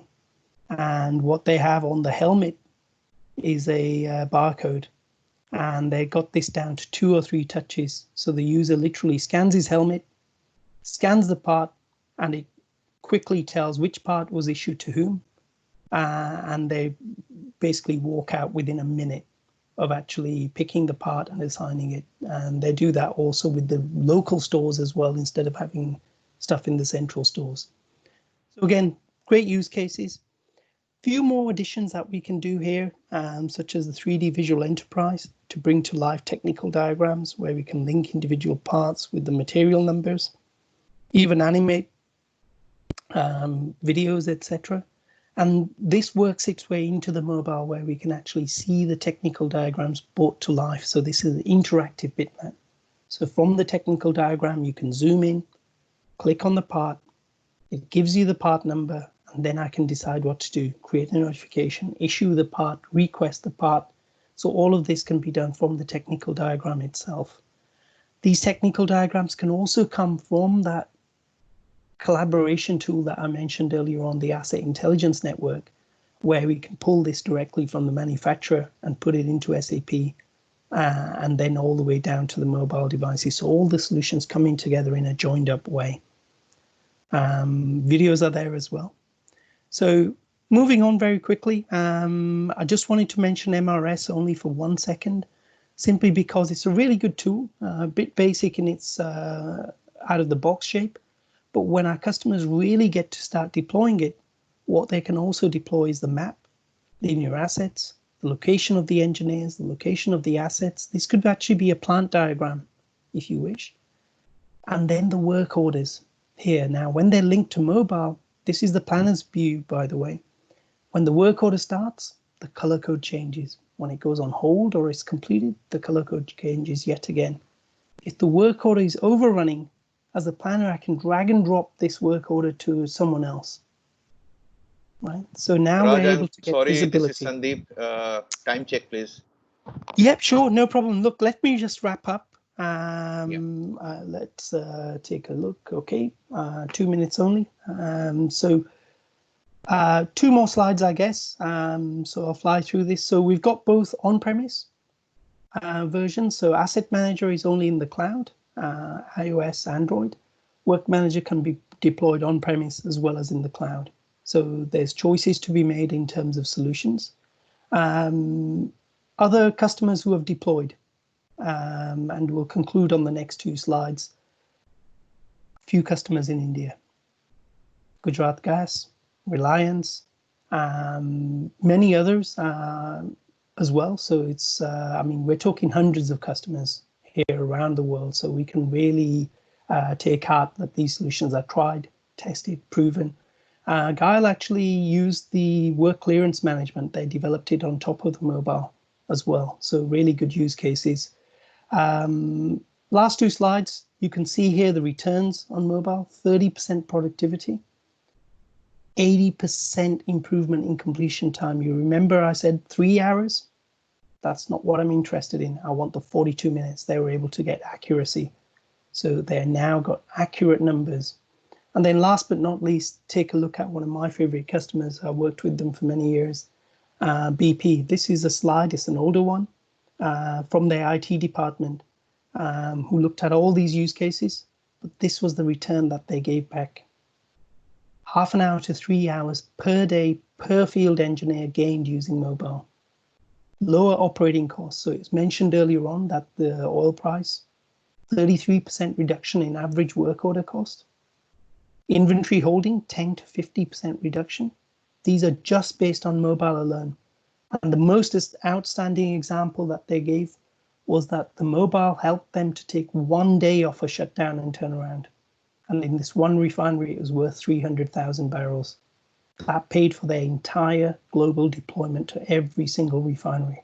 So now these solutions are hard-baked into their E&P backbone. So whenever they take over a concession or a new facility, this gets deployed as a standard template. So that's it. Won't take up any more of your time. Happy to follow up, Sandeep, with the team. But these solutions are easy to deploy. We've got a lot of great referenceability, and I look forward to working with you in the future. Thanks, Raj, for the excellent session. There's a question on the chat. You may please respond directly on the chat. Sure, no problem. Okay, you may unshare your screen. I request Jawad to basically share your screen and start the session. The next one session is on digital refinery and how we get the financial parameters online through SAP. Jawad? So there is we are running short of time, so you may have to crash your content a little bit. No problem. No. Can you guys see my screen? Yeah, we can see you. We can see your screen. Okay. All right. Please go ahead. Let me just start right away. Hello. Good day, everybody. This is Jawad Khan, and I'm joined by my colleague, Huzaif Hunaid. And we're going to be presenting to you a use case of digital refinery and with a customer success story. All right, so let's get into it right away. A bit of a background in terms of the business need of this scenario. We've realized that we need to build more resilience into our supply chain, especially with events like what's happening in the world right now. We don't know when the next black swan or event that will happen that will majorly shake the economies and change the supply chain structure for many industries and commodities. So I think it's more than important than ever that we build resilience into our supply chain. And the whole idea is that we create buffers wherever they are required.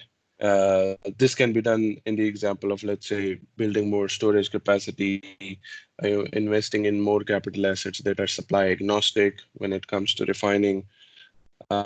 But how do we do that, and how does this scenario fit into it? I think the idea is that if we can somehow bring efficiencies into our value chain, hydrocarbon value chain, and somehow find a way to convert our OPEX or let the OPEX pay forward for these capital investments, that will be, I think, a good way to think about it. So what we suggest, or what the scenario brings forward is, one, that we strive for tracking the hydrocarbon molecule uh, all the way from wells to wheels, both in terms of costs and quantities, and so thereby achieving a horizontal integration of the hydrocarbon value chain with refining in it. And also we achieve a vertical integration of our hydrocarbon value chain. So wherever we can connect to non-SAP third-party systems, which can help increase the accuracy and the frequency of data, costing data, all quantity data in our hydrocarbon value chain, we do that. So they're basically trying to achieve a horizontal as well as vertical integration of our hydrocarbon value chain, and refining plays a very important part in this picture as well. One of the key value drivers that we see, which enables this kind of tracking and measurement of efficiency, is hydrocarbon processing visibility. So what does hydrocarbon processing visibility mean?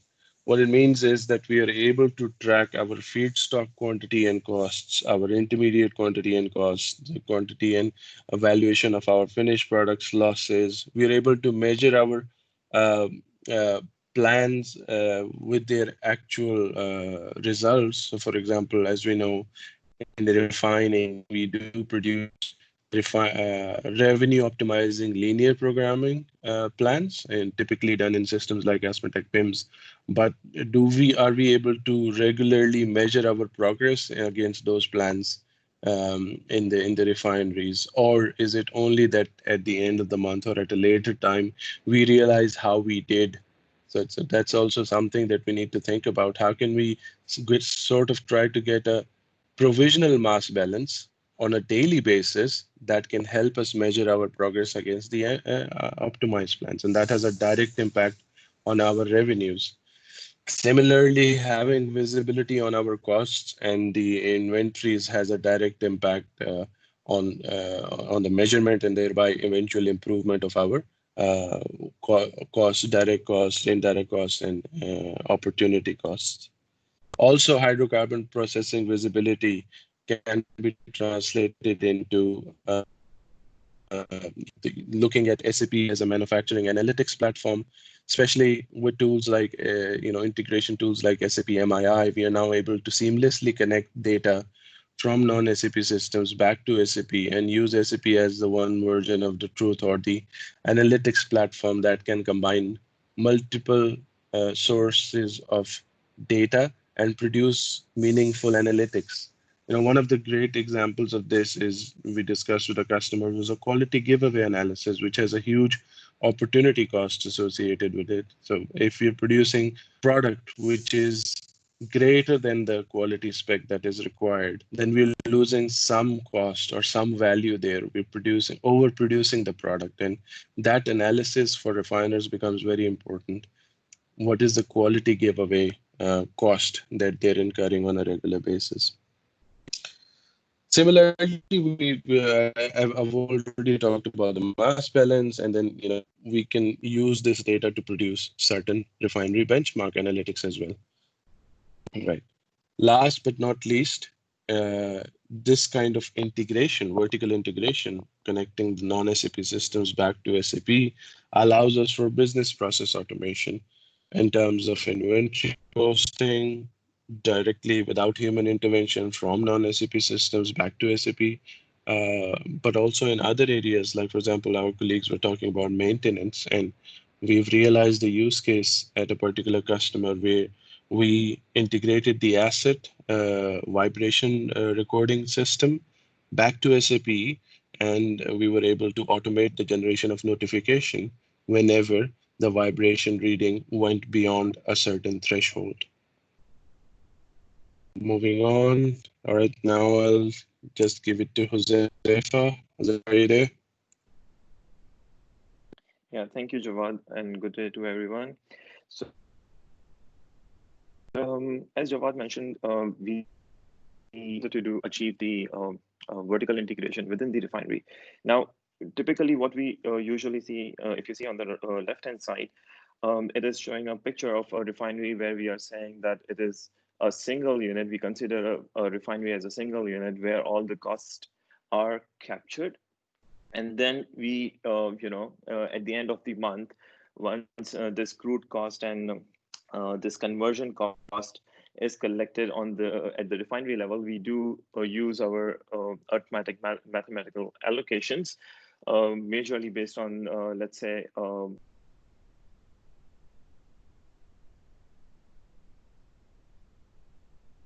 of the products produced, we allocate that on these particular products. Now, this is very common and a very natural way of looking at your refinery product costing. But now what we are saying, we have to move from a single unit to the multi-unit.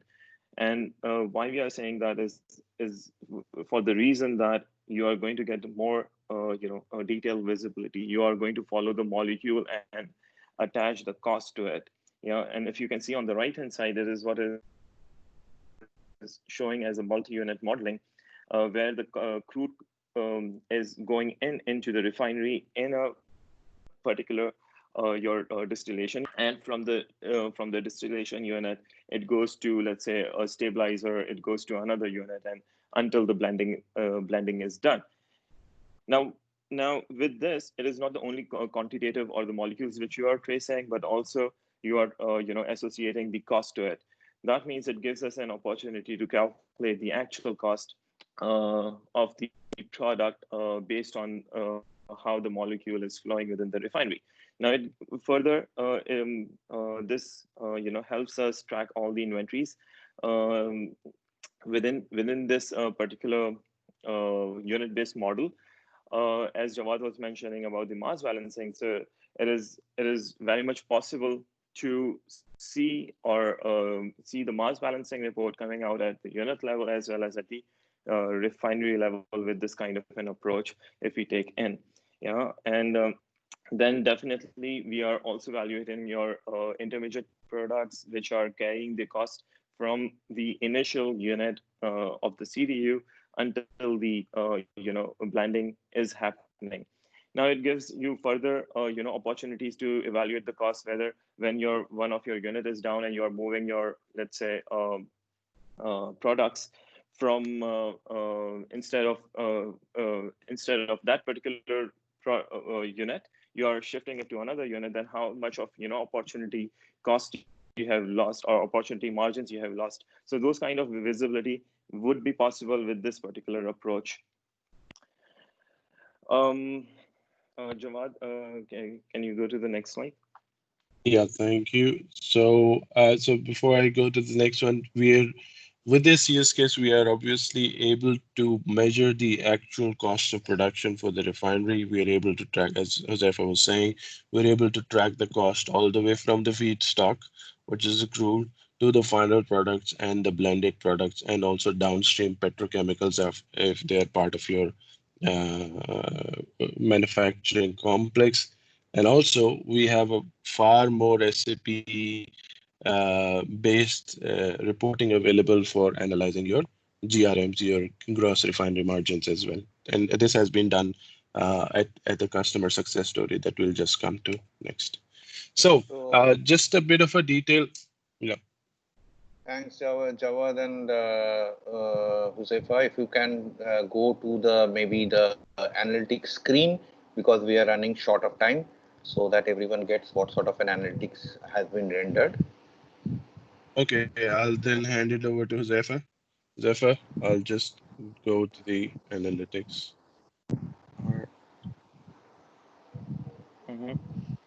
From here, you can just quickly take. Yeah, sure. Okay, so since we have collected all the data well based on our unit-based costing approach, we then tend to use that particular data with our refinery analytics.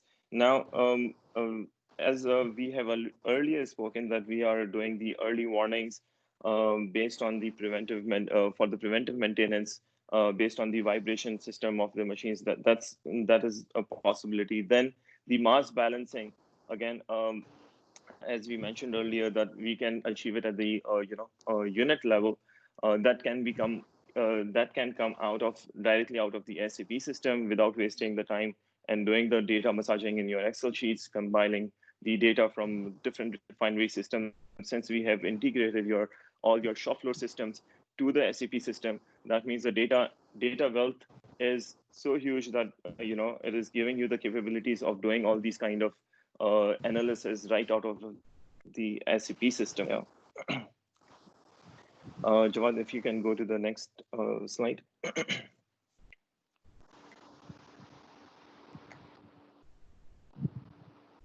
Yeah, so this is another sample where we are measuring the KPIs for the refinery, where we can say that you can have the KPIs like per unit cost of goods sold. You can have the complete cost of sales index.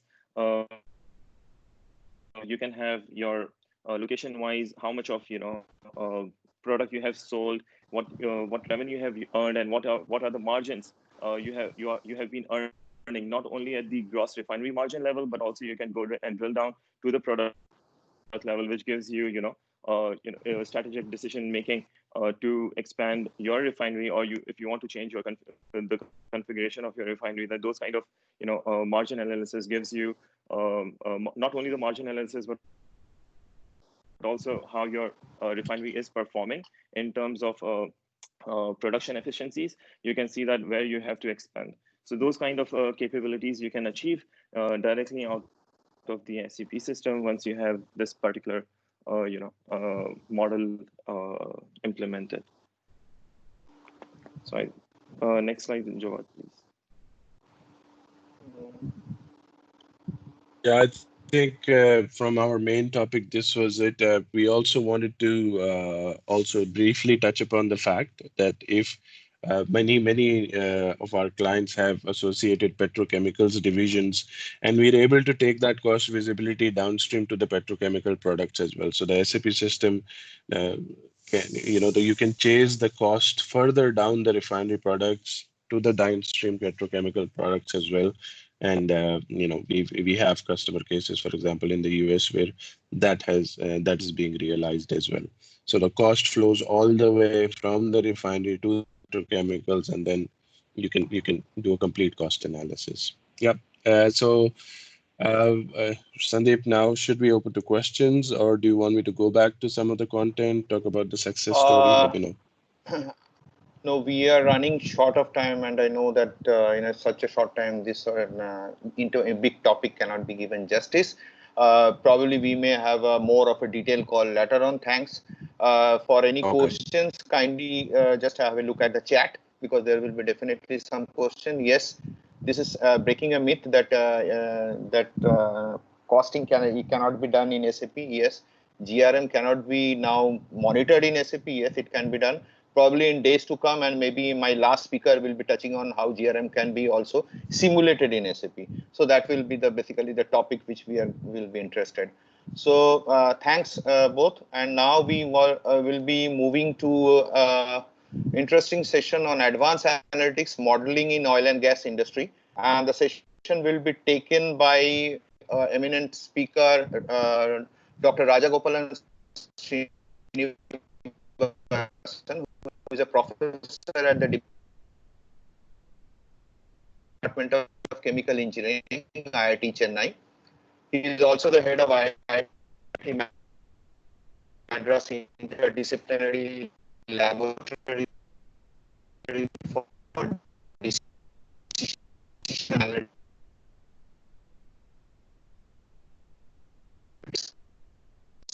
Risk. He has been with each analysis. It has published over 400 international journal and conference papers. His research is by companies including oil majors such as BP, Exxon,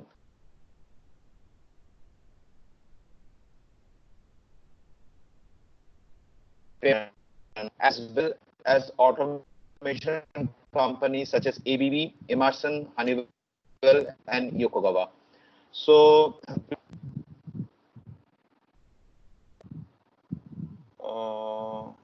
Professor Srinivasan, I think we cannot hear you.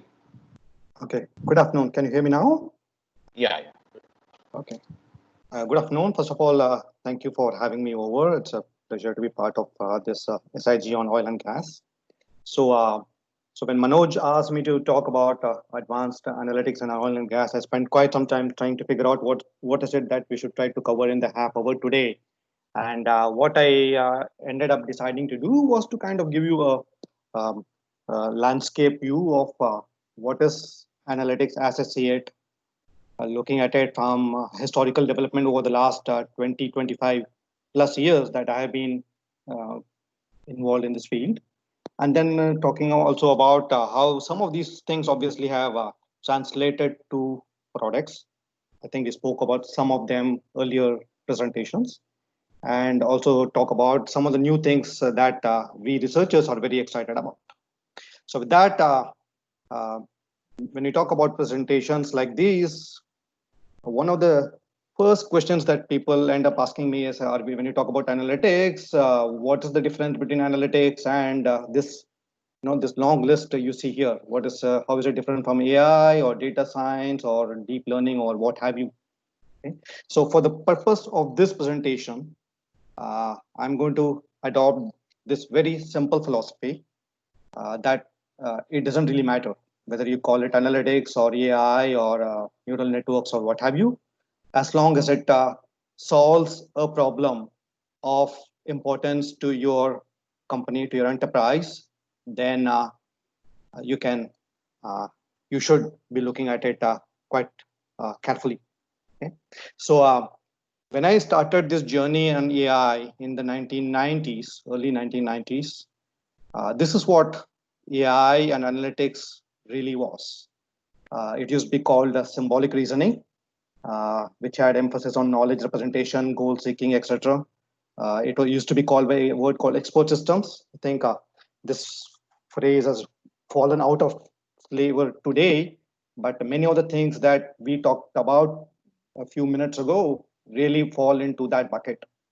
Fuzzy logic, perhaps a little bit more consumer-friendly word. You see many washing machines being sold today with this word fuzzy logic on their ads, and then a bunch of other terms. So all of these words obviously have been supplanted by this idea that is something called AI.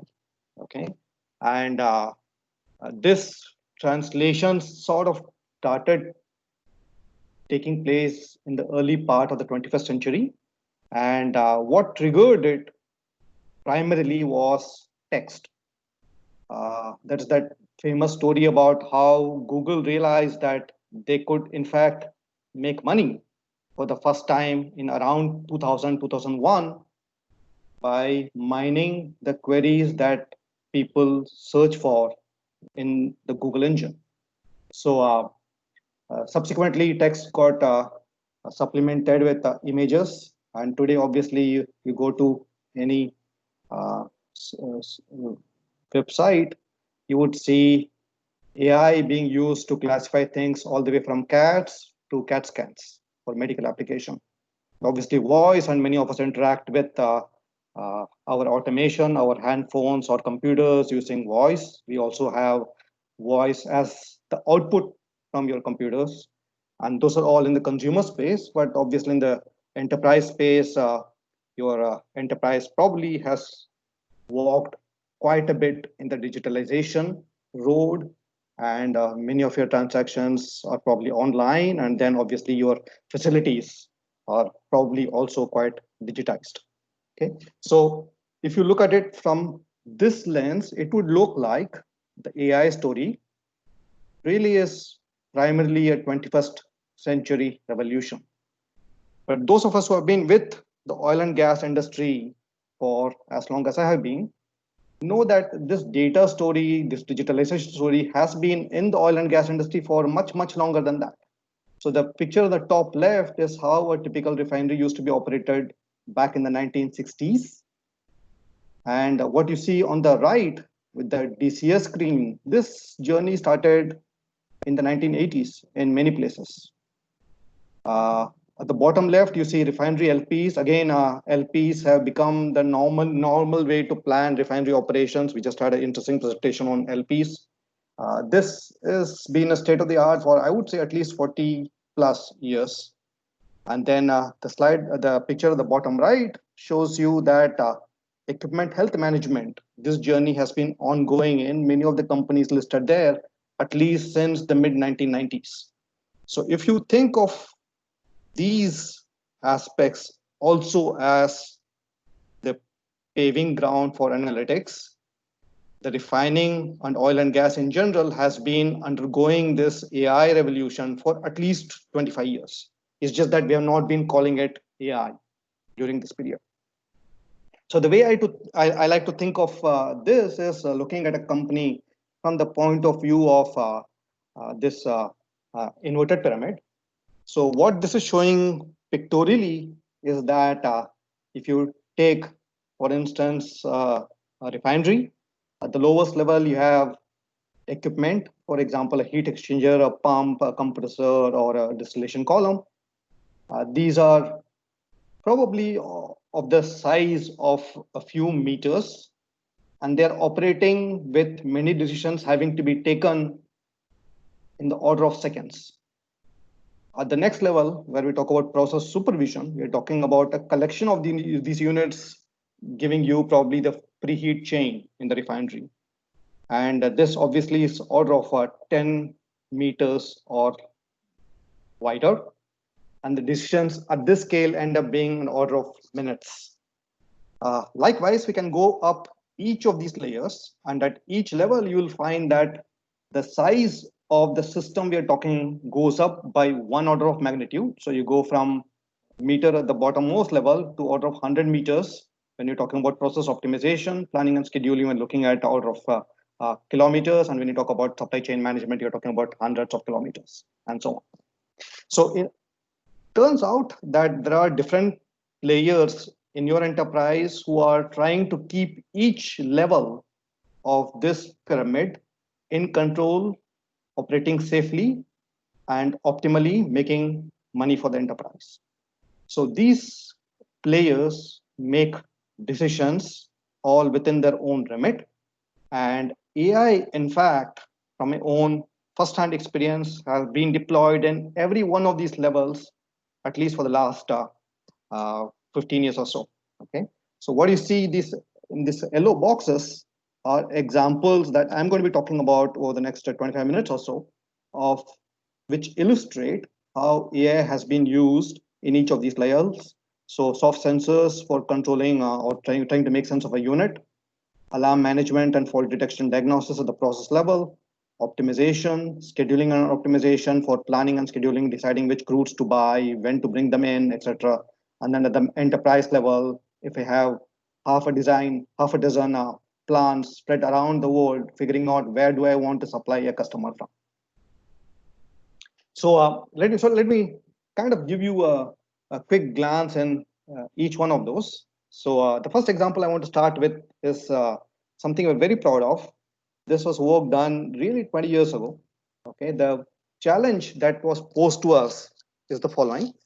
So this particular refinery had a crude distillation tower, like many of your plants. If you are in the refining industry, the CDU makes a number of products. The one that this company wanted to focus on was diesel for various reasons.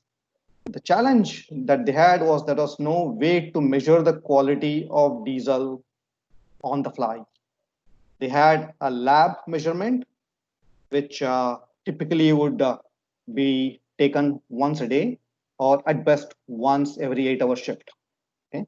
So trying to optimize the plant when you don't have enough data was causing them a challenge.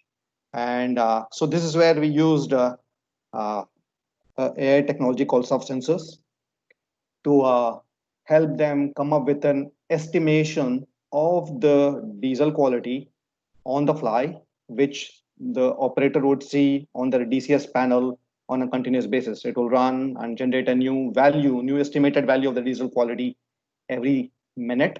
So the number would get updated frequently, and therefore the operator could then try to run the unit, trying to maximize diesel.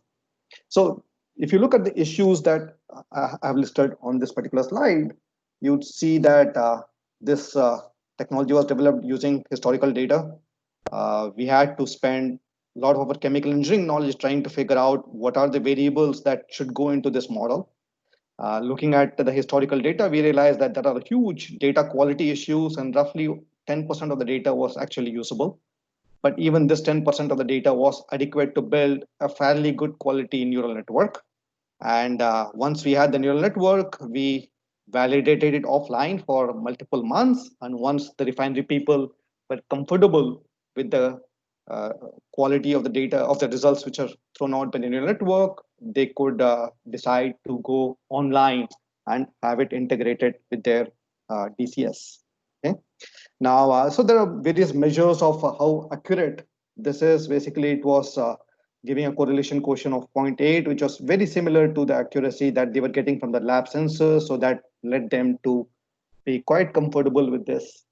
The point I want to highlight here in this slide, among many, is that this is technology which has been deployed for at least 12 years now. Okay. And obviously the plant has been using this for all that time. They probably did not care that we used a neural network. It was not the sexy word that it is today, but it basically got the job done. Okay? So here are some of the learnings that we had from the project. One, the AI part is in these kind of projects typically the easier aspect. The challenge usually comes from having to the data.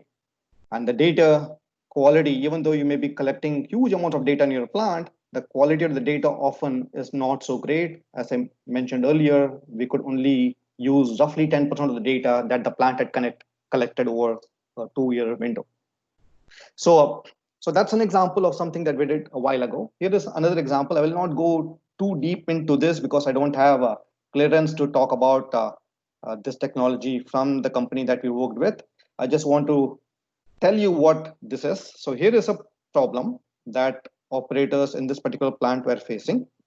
What you see on the right is a photo of a unit. It's not probably very evident here, but this is a unit which is separating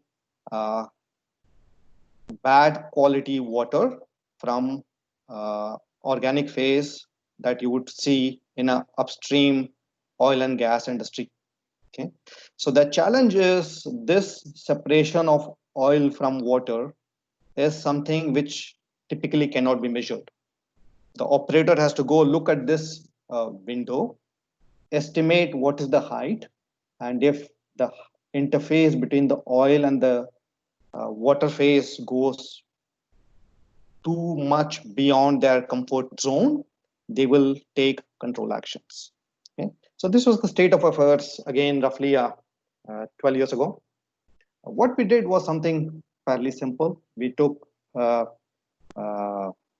webcam, mounted it so that it is facing this open window. Basically, that would allow us to get number of pictures every minute from this, and then did some fairly straightforward image analysis and converted the picture to a liquid level. Okay, so that then basically made it possible for this process to be, or this unit to be digitized, and operators could therefore do lots of things that they could not do previously because they didn't have a numerical quantitative value that they could work with. Here's a third example. This relates to alarm management. Many of you, independent of whether you are in a pipeline business or a refinery or even upstream, you know that this ends up being a fairly big challenge even today. So in this particular plant, again, I won't tell you the name of this plant, but if you have lived in Southeast Asia, you probably can recognize which plant this is. So it had also a chemical complex downstream. The alarm management problem that we dealt with relates to this chemical complex. The products which are being produced are shown there: paraxylene, benzene, and cyclohexane, roughly about 200 control loops and 4,000 variables. The issue that this unit was facing is shown here. What you see on this plot is the number of alarms that would be thrown up by just that unit alone during a typical 8-hour shift. Okay, so on a good day, they were hitting roughly 3,000 alarms. On a bad day, that number could be order of 20,000. Okay, those of you who spent any time in the control room know that these numbers are just humongous. You can't really expect any operator to make any sense of this many alarms and do things logically. So we developed intelligent alarm management system which had all these features. I will not dwell too much into it, but basically what the idea was that we want to go from this situation they were with greater than 1 alarm per minute, which was basically unacceptable, to a situation towards the bottom of this table here, to about 1 alarm every 3 to 5 minutes. And that's basically what we could do. And what was required was basically, again, primarily data mining of their alarm logs.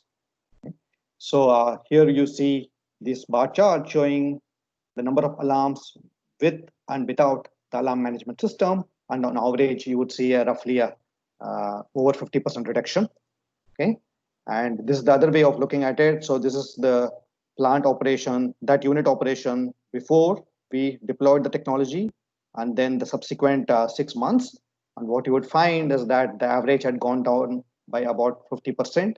And even when they had abnormal events like the shutdown of an aromatic unit, even in these kind of situations, these models could hold and tremendously help the operator in focus on the important aspects which are relevant to safety and production and optimization. Okay?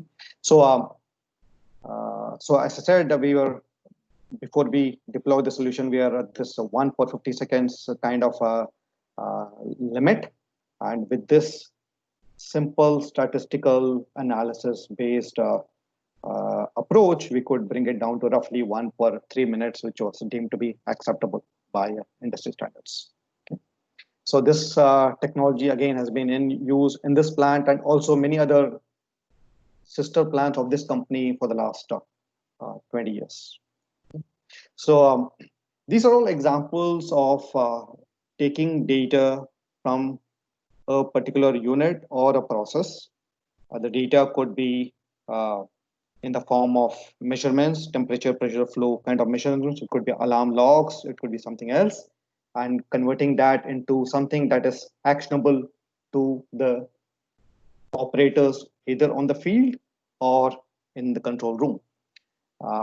The next example I want to talk about is something that we did in a hydrocracker. So the challenge with this particular plant was that because of the way this refinery was run, they would switch frequently between multiple different grades. Okay. The period before the process or the plant settled down to the new grade, during this period of what I call the transition, the quality of the product being produced was suboptimal. It could not really be sold. Okay. And the company wanted to figure out if there is a way to reduce these periods of transitions. Just to give you a sense of how big an impact this was making on the bottom line, roughly 2.4% of the entire time. So several days worth of time during a year, the unit was undergoing transition.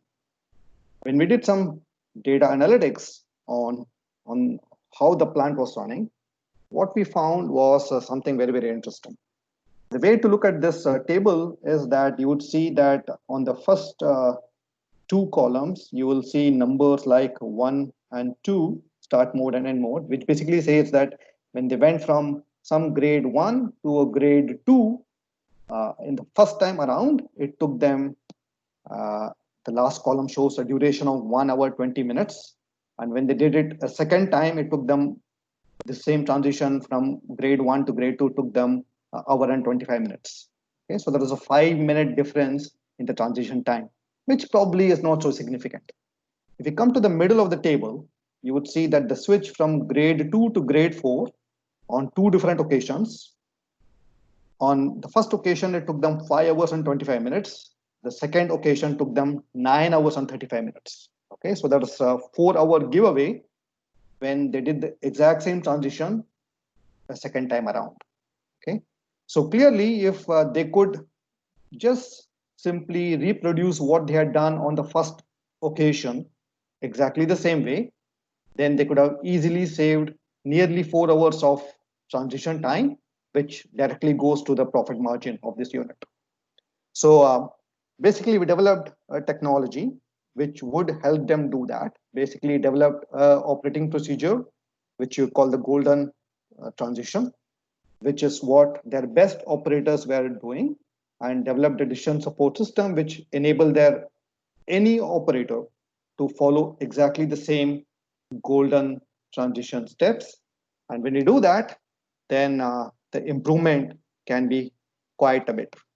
What we found was that we could easily reduce the time taken for the transition, for all the transitions over the course of 6 months, from roughly 45% to nearly 80%, depending on which grade they were switching from. So a fairly large reduction, which in their case led to a 1% increase in the unit productivity. Okay, all of this purely by doing data analysis on their process data, and then doing various AI-based analytics on that. Now, the question always is, how do you present this kind of data or results to the operators? And again, we have done some work in that aspect as well. So for the alarms, for example, we have, in addition, in trying to replace the typical tabular representation, which is what you would see on a typical alarm display or alarm log, we have developed a number of graphical displays, okay, like you see at the bottom. Basically motivated by the GPS kind of displays that you and I are used to when using something like Google Maps for driving our cars. Okay. Now, when you do these kinds of displays, it also allows us to incorporate more advanced technologies as you develop them. For example, in this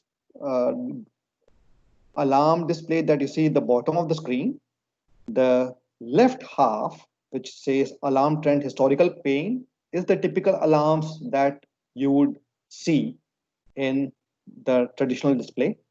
What we have done in this particular work was also build a prediction engine, which would basically give an operator an insight into what is going to happen in the next minute or so with their unit. And what you see in this example shown in this picture is that there are a number of variables which are very close to the alarm limit. And over the next few seconds, these variables are likely to hit the alarm limit. Okay. Now, the reason this is very useful is that this helps the operator see a bigger picture of things which are going to happen in the future even before they do, and therefore their situational awareness increases tremendously. So that is one way of displaying the kind of information I talked about. We have also done a number of others. So this is something that we had developed about 9 years ago for a field operator in an offshore platform, where some equipment in the oil field is being monitored, and once an abnormality is seen or foreseen by the AI system, then it would trigger it as an alarm to the field operator, who would basically see it on their mobile handheld devices. So very similar to some of the things that was discussed in the previous presentation. I would like to spend the last few minutes talking about the supply chain. So here's an example of plant where we were involved in helping them use AI to improve the margins that they make by processing crude. The reason they came to us was they realized by looking at their numbers that this was a marine refinery. VLCCs will bring in crude, and they will be offloaded into tanks, which will then feed to the CDU. They found that on many occasions they had to keep their VLCCs ships waiting, which was leading to large demurrage payments.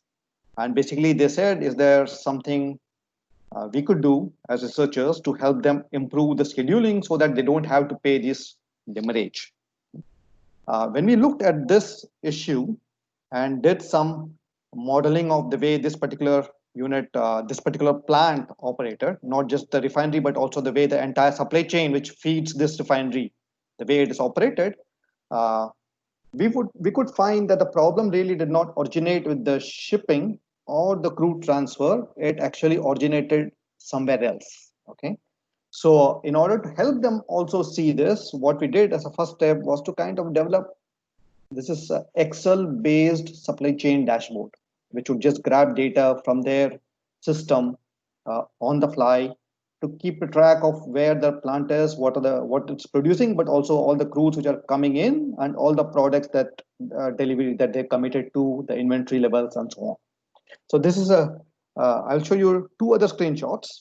Okay. What they could do with this dashboard was also see when disruptions happen. So in this particular case, you will see that on the raw material shipment side, on the left table, you would see there's a red bar, which basically indicates that this shipment containing two specific crude parcels was getting delayed, and that was going to lead to a stock out situation with one specific quality of crude indicated as Oman crude in the on the left side, and this could lead to various issues for them.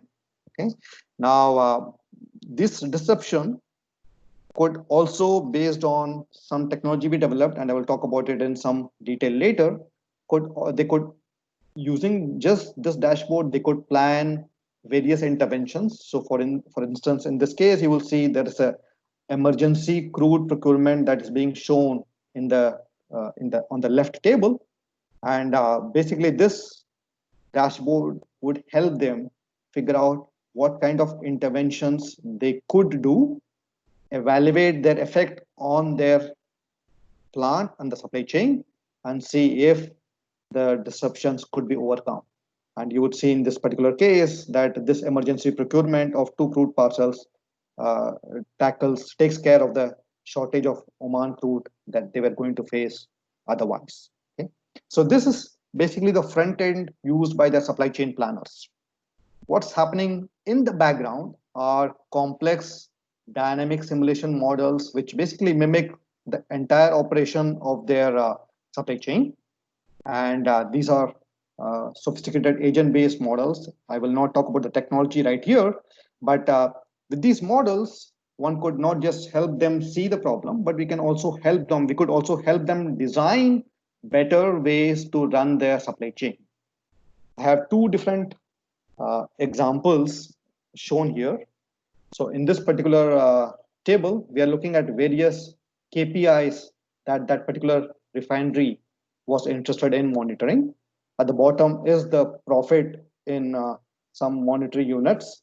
You will notice that in the original fashion of running the refinery, they were making a base case profit of roughly 47 units. We could, based on our analysis and the models, identify that they could change their procurement policy, and that would lead to some small changes in the crude procurement cost. But this change in the procurement policy follows on and has a major impact on when the ships would arrive. And now the ship arrivals become more streamlined, and you will notice that the demurrage cost is entirely eliminated. This leads to a fairly big impact to the bottom line. And you will notice now that the profit has jumped from roughly 47 units to 98 units, nearly a doubling. Okay. We could also design for them a new way to plan their production. This leads to a number of other benefits also, and it leads to another 60% increase in the profit. So what's lying behind this kind of calculations is a model driven by our understanding of their supply chain and analytics to help us feed this also into their dashboard. Okay. So basically what I've tried to do in the last half hour or so is to give you a flavor of how analytics, one, is not really new to the refining industry or the oil and gas industry broadly.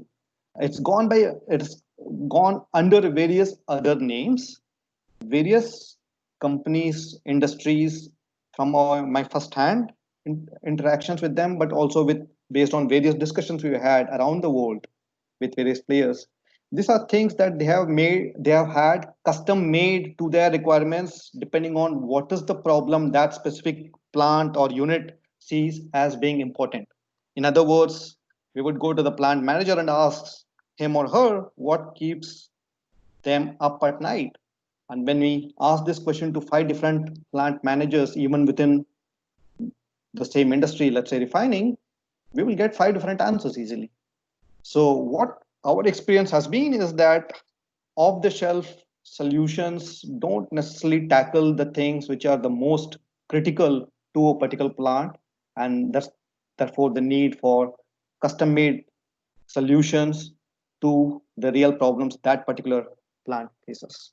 Obviously, I've been primarily talking about operations, but the same kind of technology has been again prevalent in equipment health monitoring, asset utilization, HSC, and so on.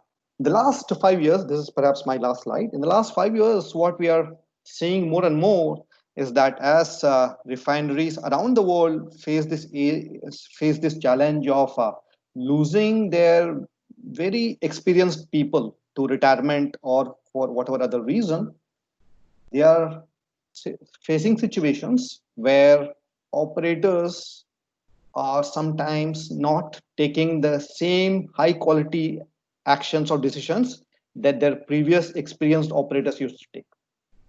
Okay. So these suboptimal operator actions can sometimes lead to fairly big impacts. Again, we have seen this firsthand. So this kind of motivated us some years ago to start looking at the quality of thinking of these decision makers who are sitting in front of the control panel or the field operators. Again, this was something which was discussed in a previous presentation. Here, we are not necessarily talking about substance abuse or alcohol consumption. We are talking about just people who are working very long hours and perhaps losing focus, perhaps being overwhelmed with too many alarms and not seeing the bigger picture. We have seen plants where operators have had to put in a lot of overtime, leading to fatigue, not visible to their supervisor or manager. And sometimes operators coming in to the floor, even though their training is perhaps not up to the mark. Okay, using new developments in eye tracking, EEG, and so on, you see pictures of the kind of devices we're talking about. These are non-invasive. The operator can wear it. We are able to collect data about the mental state of the operator. And once we are able to collect data, again, I will not go into the details of the analytics. One can start answering the questions that I have posed here. One can ask, is the operator really focused on the task or is he distracted? Is the operator consistently getting overloaded and losing the situation awareness, which is important to ensure safety and optimality, etc., etc. So these are some of the newer problems that we are working on in the academic community. And fortunately or coincidentally, we are finding at least a few companies stepping up and saying, we want to try this because we really see this as an issue, perhaps a small issue at this point, but increasingly a very big potential issue for us going forward. So let me stop there. I think I have used up more or less the time which was given to me. Happy to answer any questions either now through the chat or even offline later on. You have my contact details here on the screen. Thank you very much for your attention. Thanks a lot, Professor. It was really very revealing and insightful also. And happy to note that also from SAP as a technology also, we are working with most of our industry members and on these directions also. So it was really very insightful. Any questions? Or we can post you in chat also. So if there are any questions, we can quickly ask before.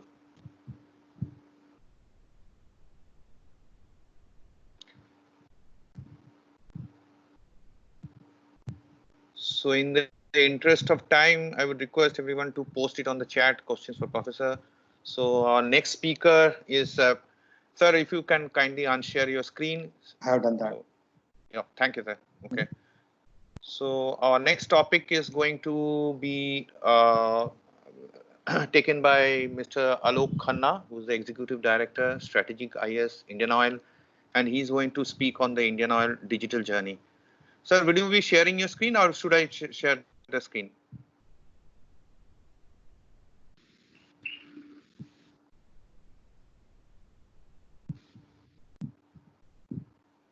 Khanna, sir?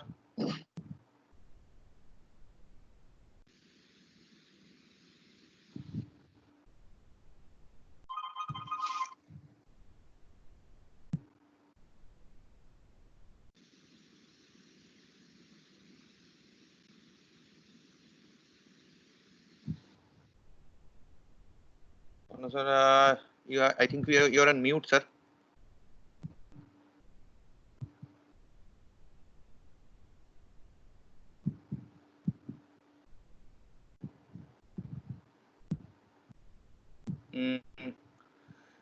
I think Khanna, sir, is on mute.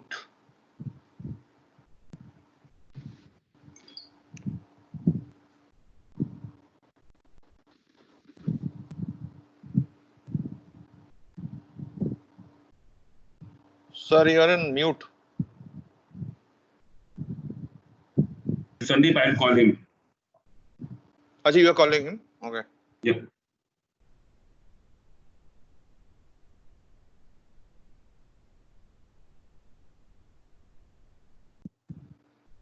Meanwhile, can we see the slides? Is the slides visible? Yes, Sandeep.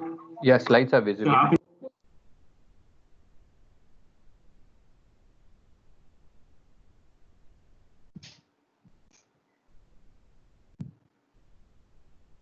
And if you look at the people's panel, he is not on mute.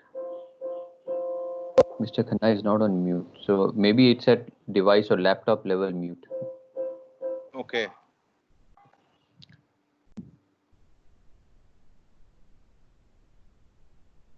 Sandeep, he is rejoining. The presentation is shared by you or by him? Presentation I have shared because I could not hear him, so I have just shared up. Okay, he is rejoining. He is rejoining. Let's wait. Yeah, let's wait. Meanwhile, let's quickly see if there is any question in the chat where we can answer.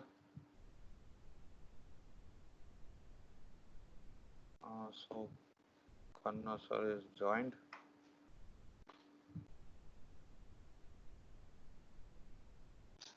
So we see that Alok Khanna sir has joined, and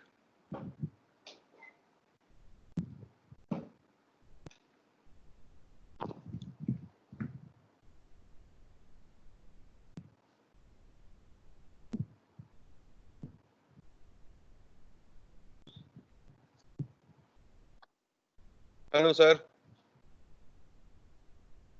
I can see him on mute. He's on mute. Yes.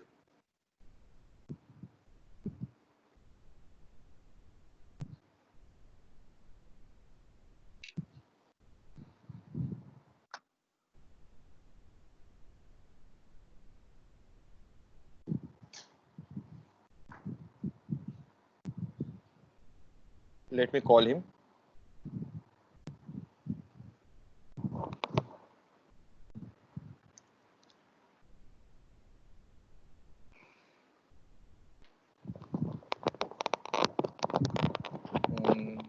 His phone is also coming engaged. Somebody might be calling him. He's on mute. I can see him.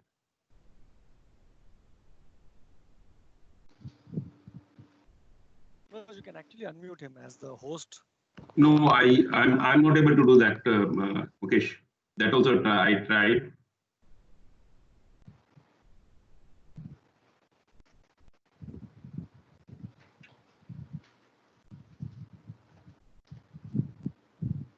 I'm not getting that option of unmute.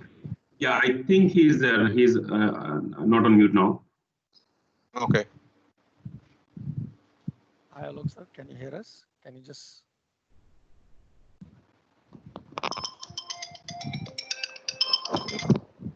हाँ sir, आप शायद mute में है। नहीं है, mute पे नहीं है Sandeep.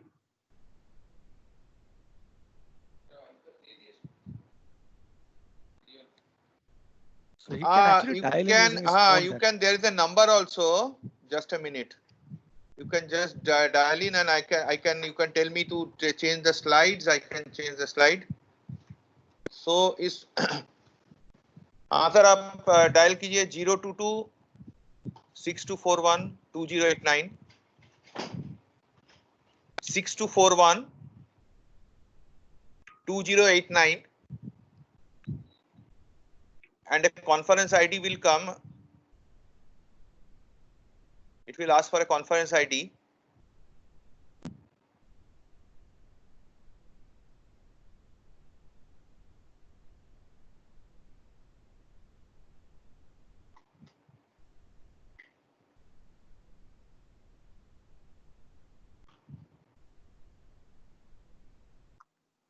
The conference ID is 744-664-423#.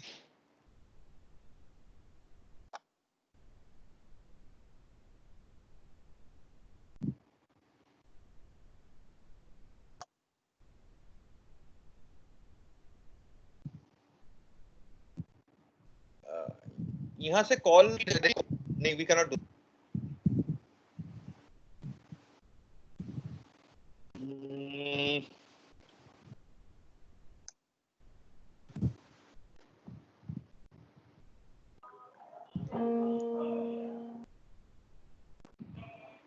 Sandeep, if you want, we can start with the next presentation, and by the time if this issue is fixed, then we can come back to Mr. Khanna.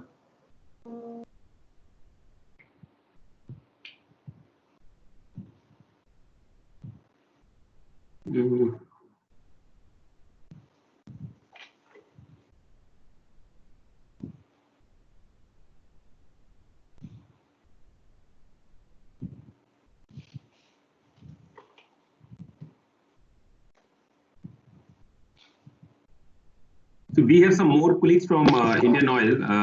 Maybe just see whether problem is with Mr. Alok Khanna's laptop or it's with everybody.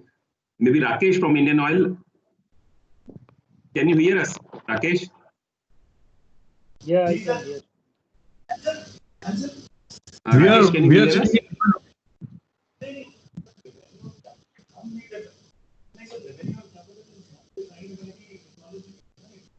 Rakesh from Indian Oil, can you hear us? Yeah, I can hear. Okay, we can hear you also. Okay. Maybe some problem at cloud or something.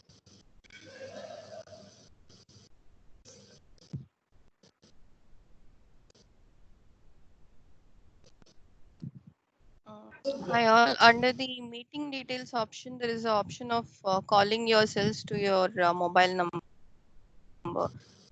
Dial in the mobile number and you'll be able to call yourselves. Yeah, I have shared that also with him on the No, no, SMS. I've just shared. Sandeep, just enter their mobile number and just say call me, and it will directly system will call him on his mobile number or his desk number. That's what she's saying. Which one? So if you click on the meeting, if you go to there is a 3 dots, right? More actions. If you go there, there is okay. For you to go to the meeting details, and under meeting details, Show meeting details. there is one option. Okay. There is one option is dial in manually. Just below that, there is an option for call me. So just enter their mobile number or the desk number, and okay, so there is a call coming in. Oh, there's a call coming in. Yeah. Hello, Khanna is now joining. Yes, sir.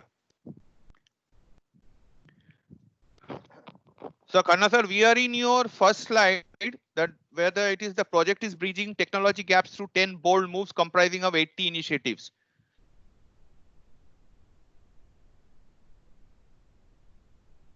Hello, sir.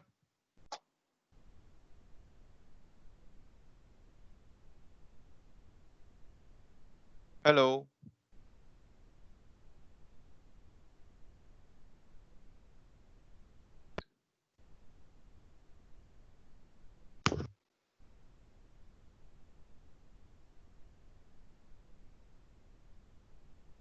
Khanna sir, we can't hear you. Let me try that option. So, meeting details, enter phone number. Just let me call him. 88796. Hello, Khanna is now exiting.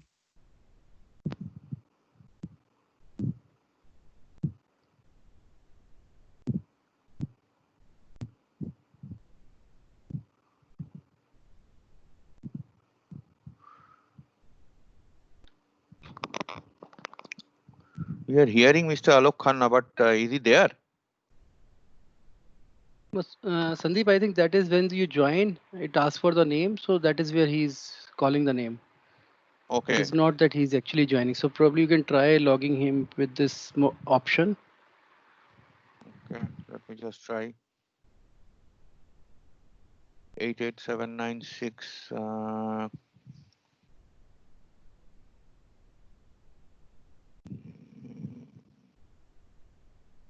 Call me is coming disabled.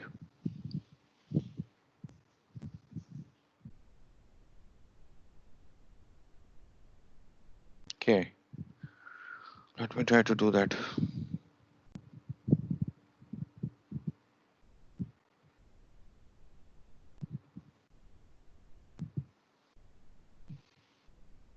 Unknown participant is now joining.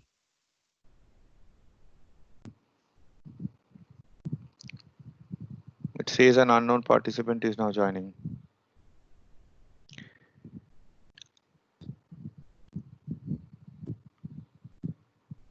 Hello. Hello. Sandeep. We can hear you now, sir. I think there is an echo yes, up. Yes. You please Hello, mute the laptop one, and we can then now Yes. hear you. Yes. Now, I can also speak. No issue. Okay, sir. So we are in slide number 2, wherein it is the project is bridging technology gaps through 10 bold moves comprising of 80 initiatives. Okay, so that's the first slide. So because we have wasted a lot of time, so I will not go into introductions. But thanks for calling me during this meeting, and thanks for allowing me to put the ISDL perspective. Now, Indian Oil had thought about its IT strategy way back in 2017, and we had in our internal study also found a lot of gaps. So basically, it is the IT study was conducted to align IT base with the business goals. So that's how we conducted the IT study and identified almost 80 initiatives. Hello, am I audible? Yes, sir. Yes, we can hear you, sir. We can hear you. Can hear you. Can hear you. Okay. So now I'll continue. No issue. So that's how we did our IT study, and basically we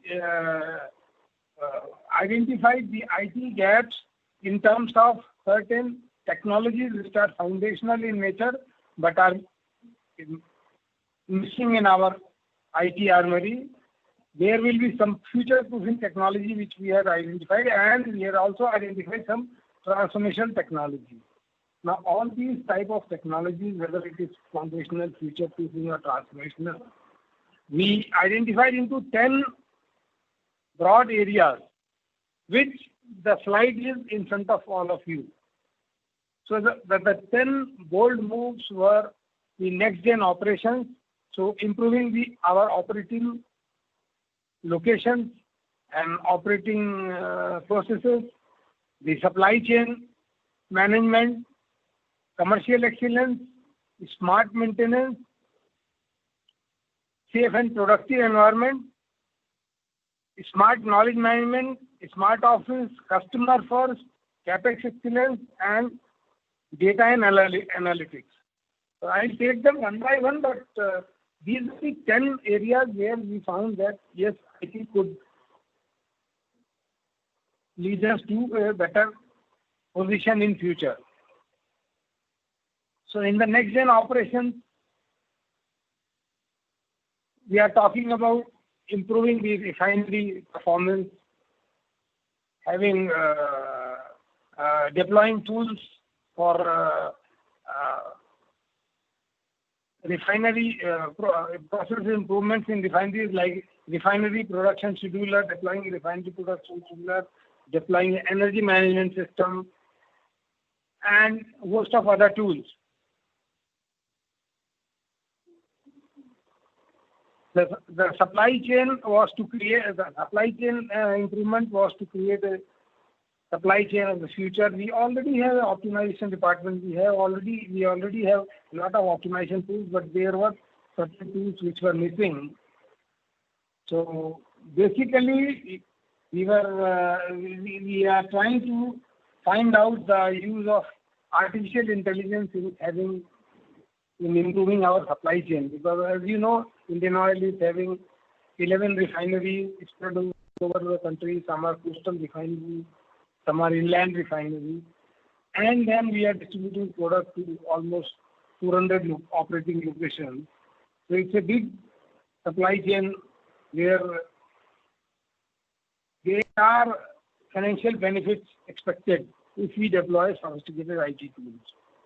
Thirdly, it's the network planning of our retail outlets.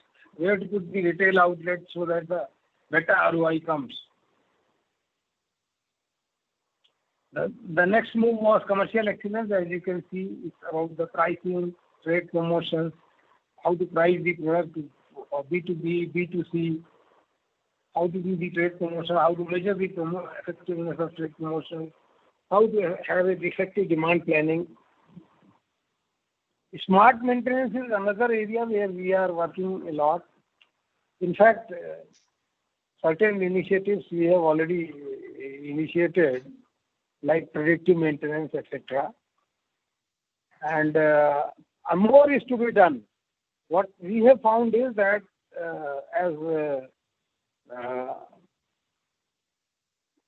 most of the refineries, our refineries, they are having historians, but they were all black boxes. We were not able to use the historian data so effectively because of the absence of proper platform and proper tools. So, of course, IoT is going to be deployed, but as you know, in refinery, already there are a lot of sensors, lot of data is already being collected. That's on a real-time basis. Only thing is, it was in a black box called historian. We are enabling the view of that historian data for effective process monitoring, even predictive maintenance. Just to give you an idea, the data of effluent treatment and air quality analysis and stack gas, effluent gas analysis, all this data was there in the historian but was never being used. So our team extracted the data on a real-time basis and developed the analytics, which of course gives alarms whenever the limits are raised. And we could develop a system for monitoring the environmental parameters for all refineries. Hello? Hello? Yes, sir. We can hear you. Yeah, good. So, smart meters, we are working a lot on this.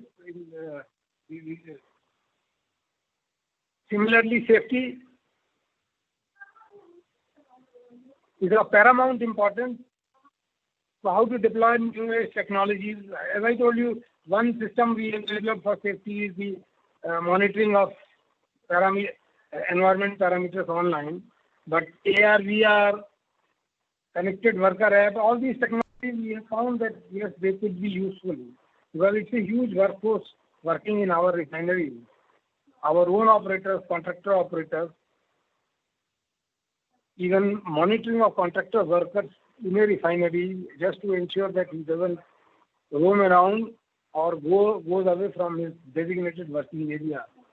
So the new age technology can help us a lot in visiting and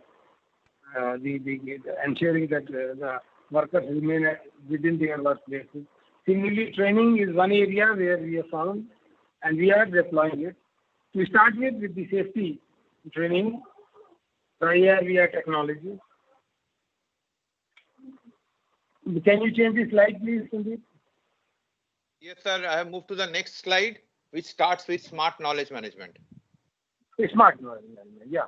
So it's, again, in the smart knowledge management, we are deploying certain tools.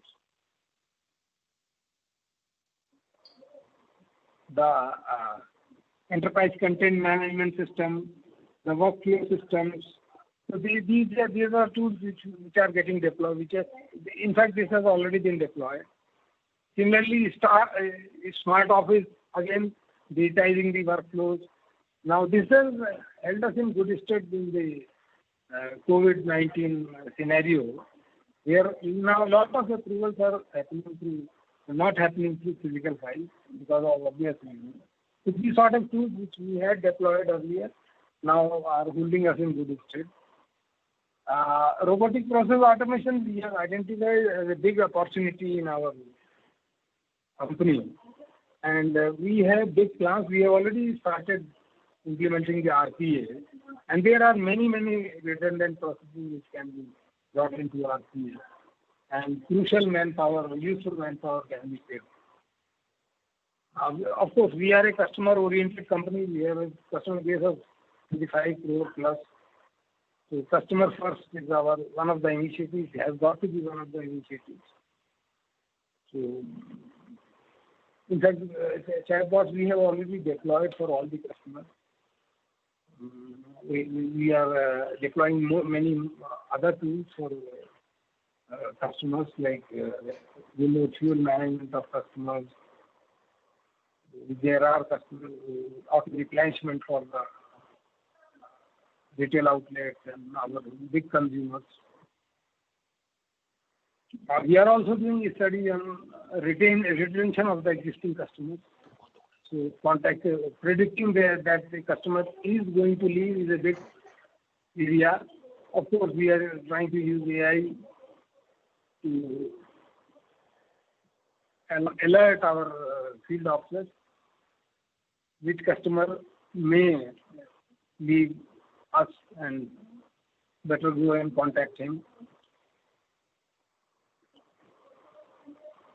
CapEx excellence, of course, we are, Indian Oil is making a lot of investment in CapEx.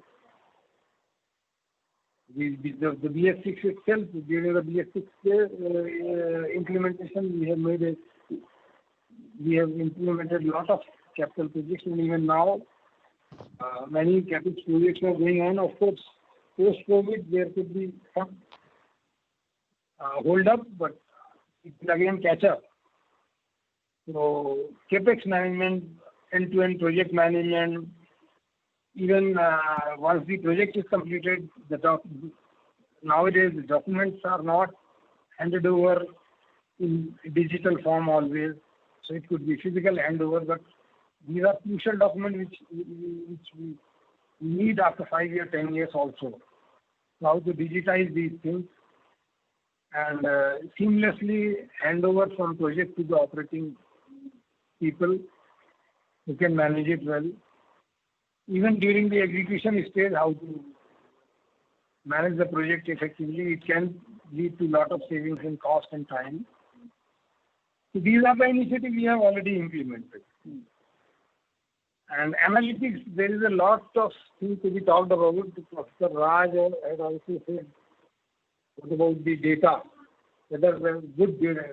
Tools are always there. It's the data, whether you have the quality data or not. I'll share a very interesting observation. We were working on a AI-based analytics for monitoring of research octane number of the reformate in one of our refineries. Now, this is a very important parameter because research octane number has to be above a certain limit because that reformate is going to be blended with that is petrol. And there has to be optimization between the research octane number and the yield of the unit also. So I can have a RON number of 100 plus, but the yield will be very less. So there has to be optimization between the RON, which has to be 98 or plus, and the yield also. The problem was that the research octane number was measured only once a day in lab. And for the balance of 24 hours, the refinery is run on that one reading of research octane number. So we deployed the AI-based algorithms that whether depending on, because RON will depend upon 5-6 parameters, which are of course the temperature, flow rate, and other parameters or the pressure of the vessels in the unit. So we identified almost 300 parameters, shortlisted it to a manageable number of parameters like say 8 to 10, and then found a correlation between those 10 parameters and RON. What could be the RON? And based on that algorithm, we tried to predict the RON. And this model was run for 3 months in that refinery.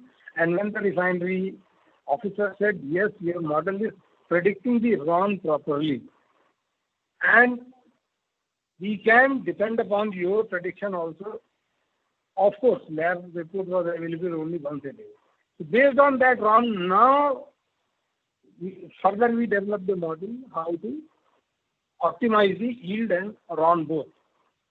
Or so to say, the operator feeds a desirable RON number at that point of time because the DCS tells him what is the RON right now in the refinery, what is being produced in the refinery. So if he feeds the desired RON, then he is told that you fix these parameters, you change this temperature, the vessel temperature or pressure or flow rate to obtain this desired RON. This is a very interesting case. I just came to my mind, because previous speakers have also talked about using AI in analytics, and I am really confident that the refineries, our refineries, having, or for that matter, even our pipelines, they are already having a host of data. It's up to us to use that data and obtain the best results. Again, I will share you a very small example. Indian Oil is running almost 100 LPG bottling plants. And as you know, you are all consumers of LPG, that LPG is always in shortage. So the plants have, normally they will run from Monday to Saturday, but they are supposed to run on Sunday also, because of the shortage, to cover up the shortage. Now, the plants were decision to run a plant on a Sunday was taken through manual or whims and fancies of the controlling officer. Could there be a better way of deploying AI in predicting if I run the plant on Sunday, I will be able to run the plant on Monday, Tuesday also. It should not so happen that I run the plant on Sunday and Monday and Tuesday I don't have enough indents to execute. And of course there were other parameters, bulk, whether bulk will be available or not, how much bulk LPG is there standing at the plant, how much is in transit. So considering all those parameters, again an AI-based algorithm was developed. And now the plants are deploying that algorithm to take a decision. And it has led to benefit because now there are lesser cases where plant is running on Sunday and finding short of bottling indents on Monday or Tuesday. So with the kind of host of data we are having, I really feel analytics is one big area where we can learn. Sandeep, can we change to next? Okay, sir. Next slide, sir. Yeah, next slide. Yeah. I have changed it. I'm not able to see camera. No, Sandeep, we cannot see. We are on the same slide. The smart knowledge management, which is starting. We are not able to see the next slide. Yeah, now we are. Yeah. So as I shared, now through this digital transformation project, yes. Through this digital transformation project, we are deploying an enterprise-wide IoT platform. As I said that already we are having host of data. So first of all, we will like to bring that data to a central platform, augment that data with the IoT sensors wherever required, and then the central platform, this will be used to do case-specific analytics. Professor had also said that for everything, there is not a custom-made solution, there is not a off-the-shelf solution. So every problem is having its own custom-made solution. This is a real fact. So what we will do, what we are planning is, let's have a central platform from where we can do different kind of analysis. In fact, there are OEMs which are offering the custom solutions for their own equipment, like for generators or for turbines, etc., etc. It's a question of supplying them the data. So once you have the platform, you can take a decision of outsourcing some analytics, developing certain analytics in-house, outsourcing it to a vendor to develop solutions for you. And the choice is open thereafter. We are also, as a part of the digital transformation project, we are also assessing our hardware requirements, what are going to be our hardware requirements, the kind of analytics the user is requiring today. Today, the user is requiring the analysis of the flow from the nozzle. So we have 30,000 retail outlets, and each retail outlet having 4 to 5 dispensing units, having and delivering the product to customers in their 4-wheelers, 2-wheelers, and the users desire online analysis from each nozzle. This kind of data flow, what we are talking about, requires augmentation of hardware also. So that's what we are doing the study, and side by side preparing it also. Analytics is a big area. I have talked about it. We are doing many other analytics cases. Our group is working.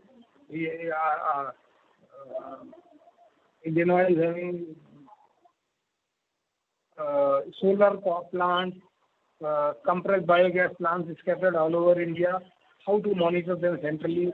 There are many predictive maintenance cases using AI we are doing. There are interesting video analytics cases also we are doing.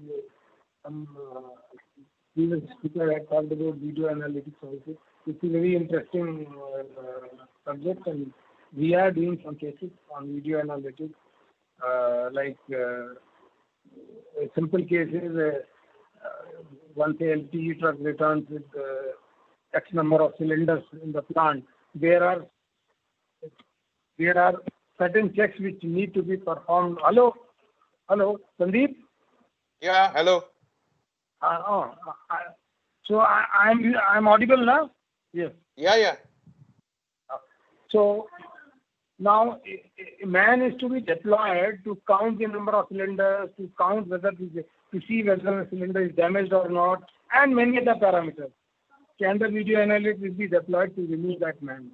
So these are the kind of projects we are working on. Then similarly, very interesting case of material codes. So, I mean, this is the story of India law. I'm sure others will also have the same pain that for the same material, multiple codes have been generated wrongly by users over the last few years, and now we are having huge number of material codes. Can we develop some algorithm to analytics to identify the duplicate materials and block them? Again, this can't be a manual process. It has to be an automated process. At times, we may have to deploy RPA also in this, but we are working on cases. And of course, as a part of this project, we are also doing IT for IT also. We are identifying tools to IT has to deliver certain services, and we have seen during these COVID times that the pressure on IT is increasing, and users are demanding more. And post-COVID also, we must be ready to meet the expectations. So we are doing that. Parallelly we are doing. Sandeep, can you change the slide, please? Is it visible? No, visible. Yes. And one more important project, what we are doing is we are setting up a digital center of excellence.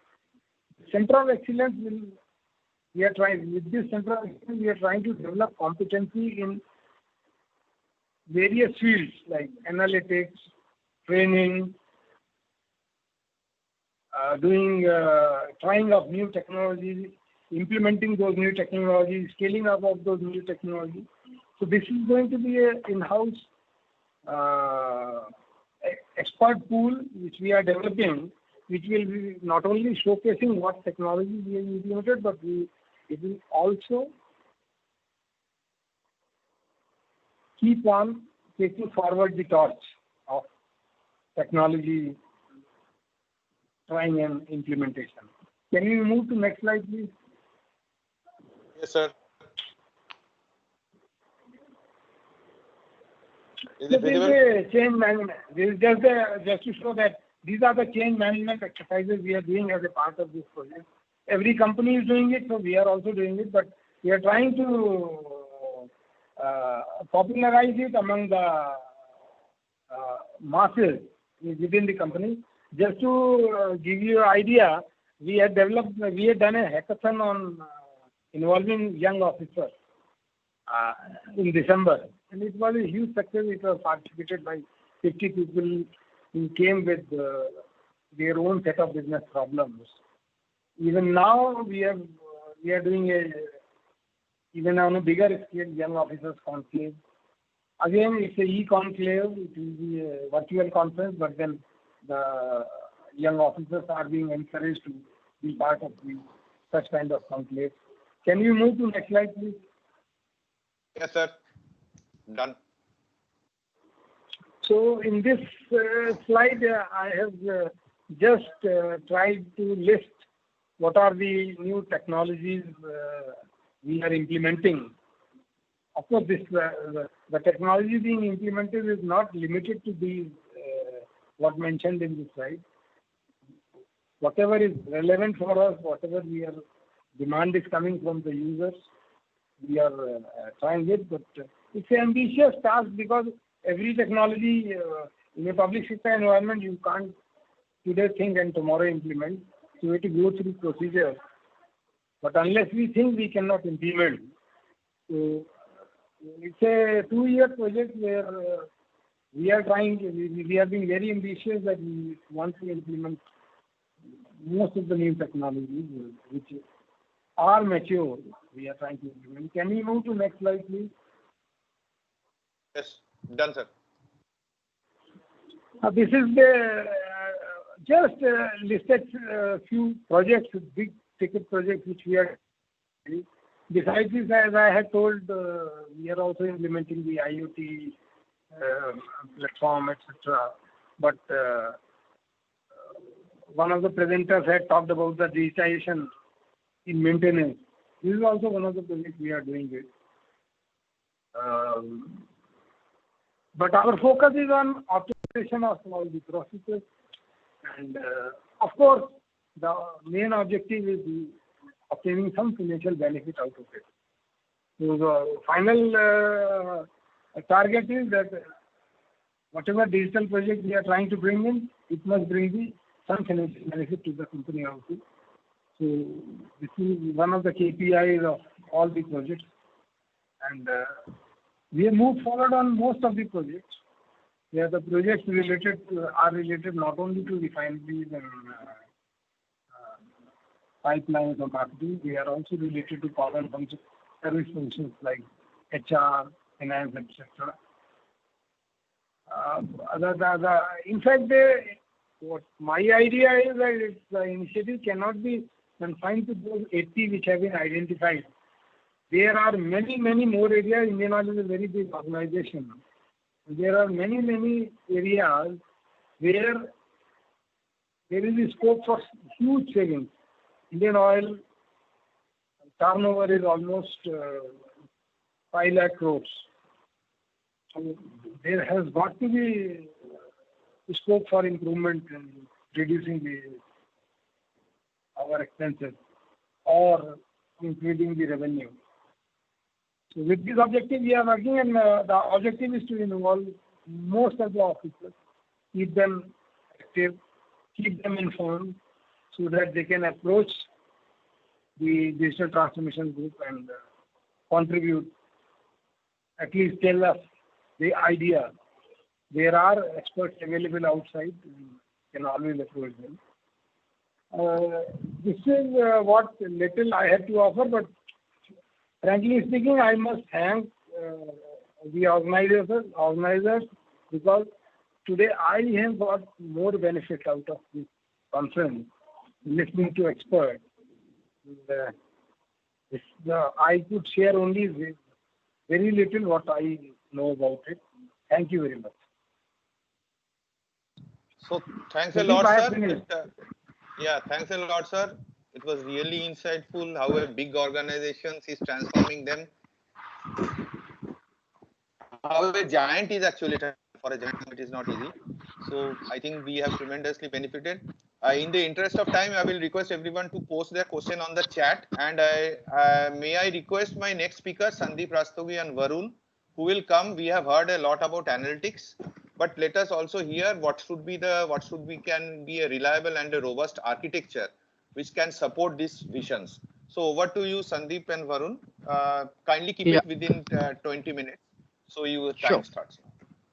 Okay, thanks Sandeep, and thanks Alok sir for this great presentation on IOCL initiatives. So myself and Varun will try to cover this part of how we can enable these analytics, and also we'll show the demo on this thing. So so basically, I hope everyone can see my screen. Yeah, it's visible. Unknown participant is Okay. now exiting. Okay, great. So basically, what we are planning in next 20 minutes is that how big data and analytics solutions from SAP can help in the oil and gas industry based on our experience. So before getting into the solutions, just wanted to set the context here that why we require a big data or analytics solution today, as we are hearing from multiple speakers since morning about it. And in our opinion, what the current pace of technology advancements has the profound impact on enabling how oil and gas companies transform themselves, right? And there are certain challenges we identify or we understand from the our experience, like minimizing the cost of production, or like improving the performance of the matured wells, or maybe minimizing the shutdown time, or consider, and there are a lot of environmental regulations as well. So these are the some of the challenges which is shaping this particular thing about the oil and gas industry. So this with this thing, I think, see, based on certain surveys, what we have heard or what we understood is that, like for example, in the data management space, 74% of the enterprises say their landscape is very complex, and we also heard the similar things from the IOCL just now, that they are working on the digitalization, be it the digital oil field, or be it the IoTs, or be it going for the predictive and analytics as well. So there is a complex landscape in the data management and space, and that is creating a lot of issues from the data management perspective. And once I do not have my data management piece together, I also face issues with the analytics part, because if I am not able to put the data at one place, or I am not able to get all the data collectively for my predictive, or my for example for the BI reports also, that is a problem. And what we heard is that 67% of the companies fail to become insight driven companies. They are not able to get the data which can be used for the information, for the decision making basically. And another thing what we heard is that 55% of the organizations rate their alignment between IT and business as moderate or worst. So what ITs have to offer in today's time is not what business is actually looking for, because business is looking for something more. So for example, we are working with a couple of oil and gas companies also, where we have done the digital strategy. We have found that in the operation side, people are looking for more predictive kind of use case, and they have full knowledge on this thing. However, getting the data at one place or accessing those data points is a challenge. And similarly, from the intelligent technologies perspective, 64% of the organizations are struggling to use predictive analytics or machine learning. So these are the some of the challenges which we have identified from the various surveys we have or the studies done. Similarly, when we talk about the missing link, for example, so what happens because of the complex landscape, when I'm trying to collate the data also, it is difficult to bring, because of the variety of the data types of the data, like some is coming from the transactional system, some is coming from the sensors, some is coming from the maybe some unstructured sources also, like images, videos. And so there is a missing link in between, because we need a platform which can ingest all these data points in one in one platform itself, rather than having a multiple platform for multiple specialized platform for that kind of data. And this is also putting the burden on the development side, because if there is any request come, you need to do a lot of manual work, and then only it is you are able to provide that data point or provide that information. So and then tools and technologies is also like there are specialized technology for the specialized kind of requirement. So this is another limitation which we have heard. So and based on these complexities, based on those limitations, this is how it becomes. You have data in multiple, you end up storing data at multiple places, be it multiple clouds, be it multiple systems also. And this has become, this brings the complexity in our system basically. And also it poses a risk, because multiple times what we have seen based on our experience is that people are taking the dump of this data, putting it in some Excel or in some other tool, and then doing some kind of processing on this, and then producing the result. In that case, you are not keeping the track of the data where all it is going. So that is also the from the legal or substantial risk from the data security perspective also there.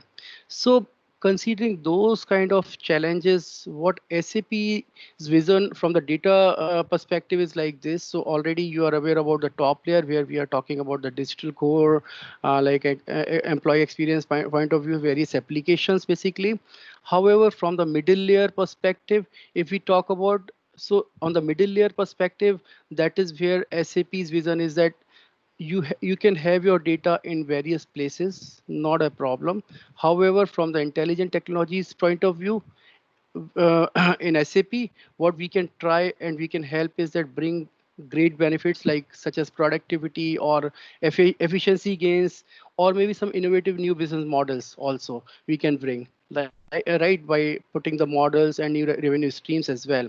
So for example, advanced analytics, it can help get real-time visibility into your operations, customer feedback maybe, or changing environment so that they can simulate the impact of business decisions and mitigate the risk also. Similarly, if we talk about the integrated advanced analytics capabilities, including the situational awareness into applications, enable oil and gas operators to analyze all type of data on the same line, like on the like improving the decision making at all levels. So this is how we are SAP's vision on the data point of view.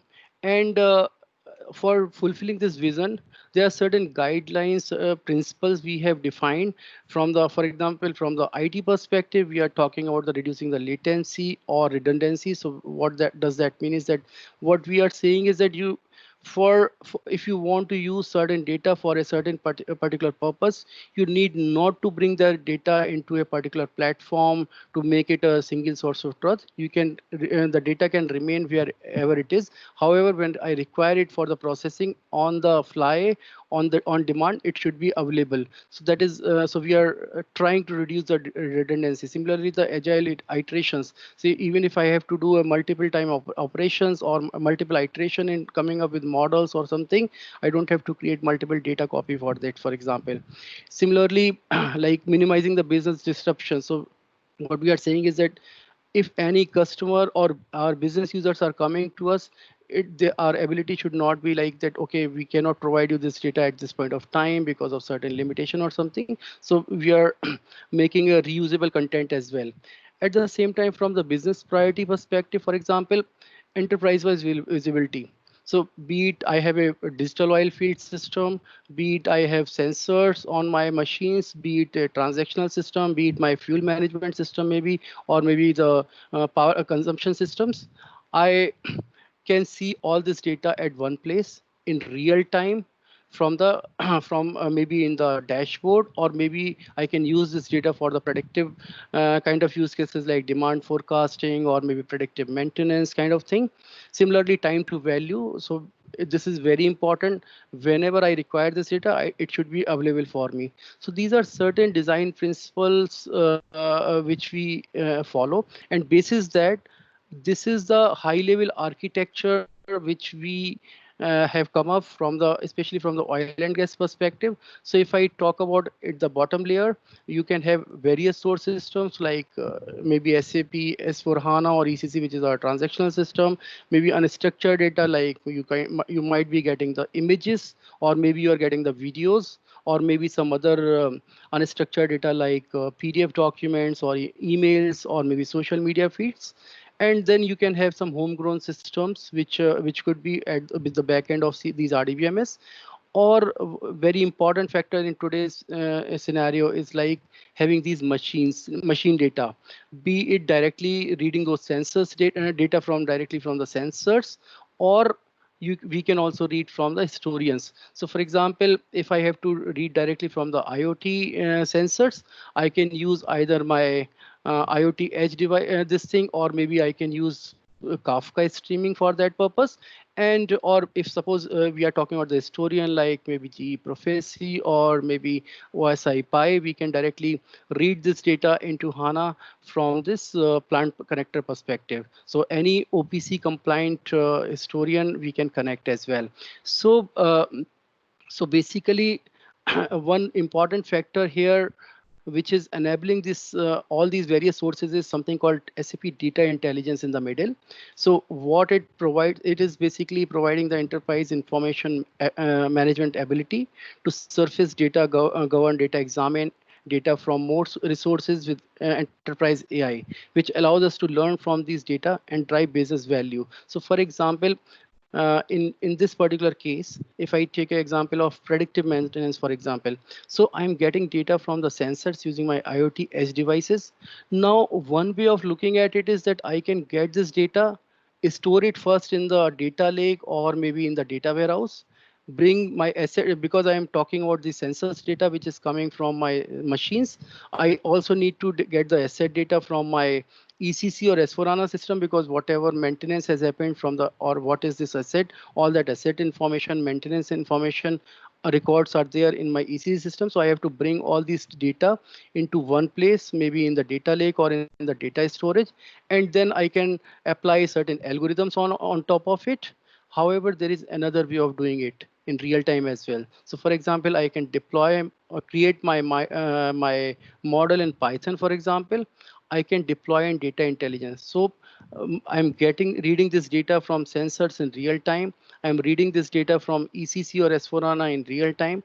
I'm creating a pipeline in the data intelligence and then applying applying these models on top of it. So and then I can consume the output of these models in my at the visualization layer in real time without necessarily storing this data in the data warehouse. So that is one of the capability which data intelligence provide. So having said that, varied sources, one solution can take care of processing of multiple kind of data points.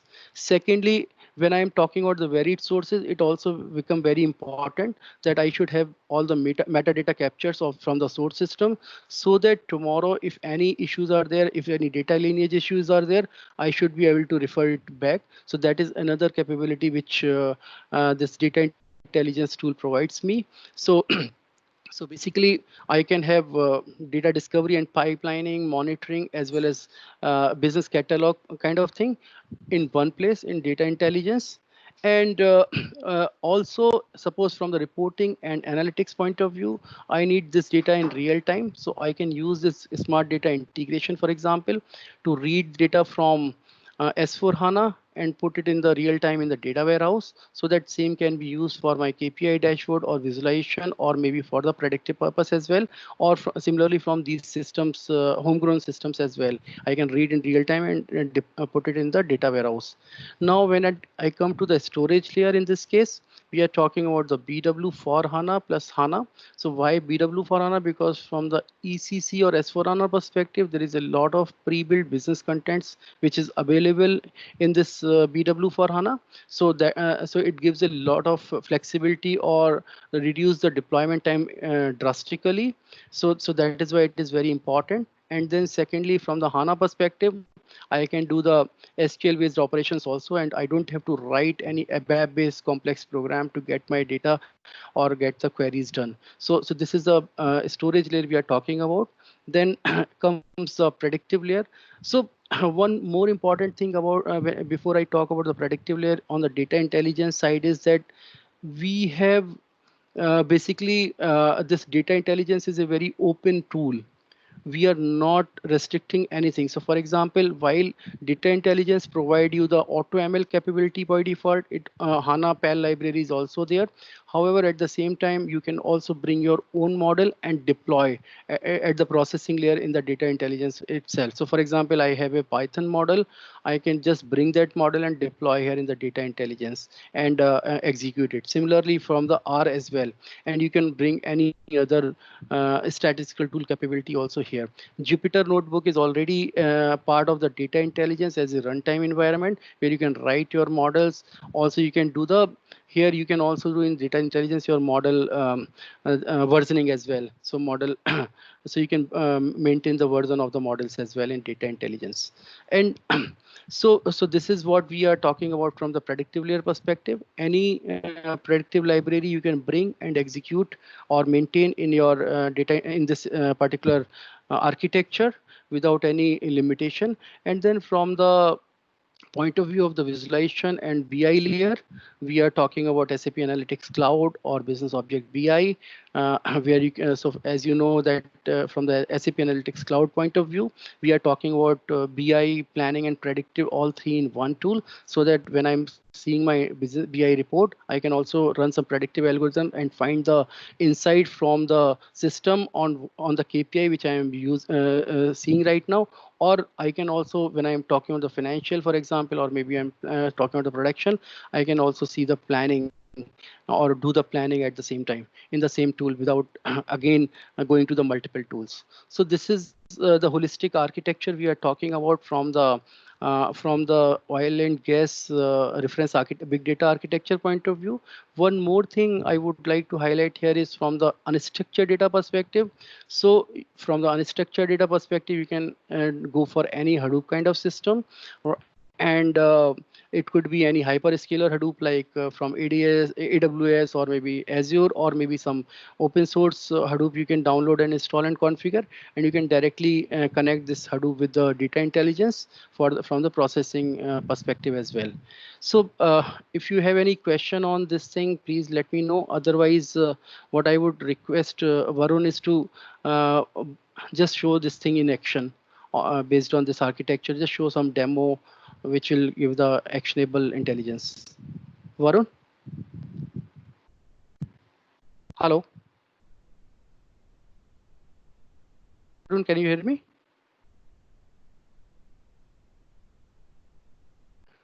Varun, you are not audible.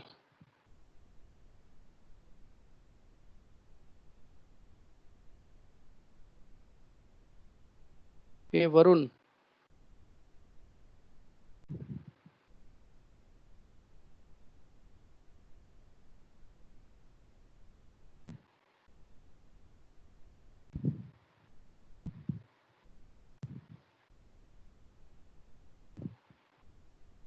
Hello?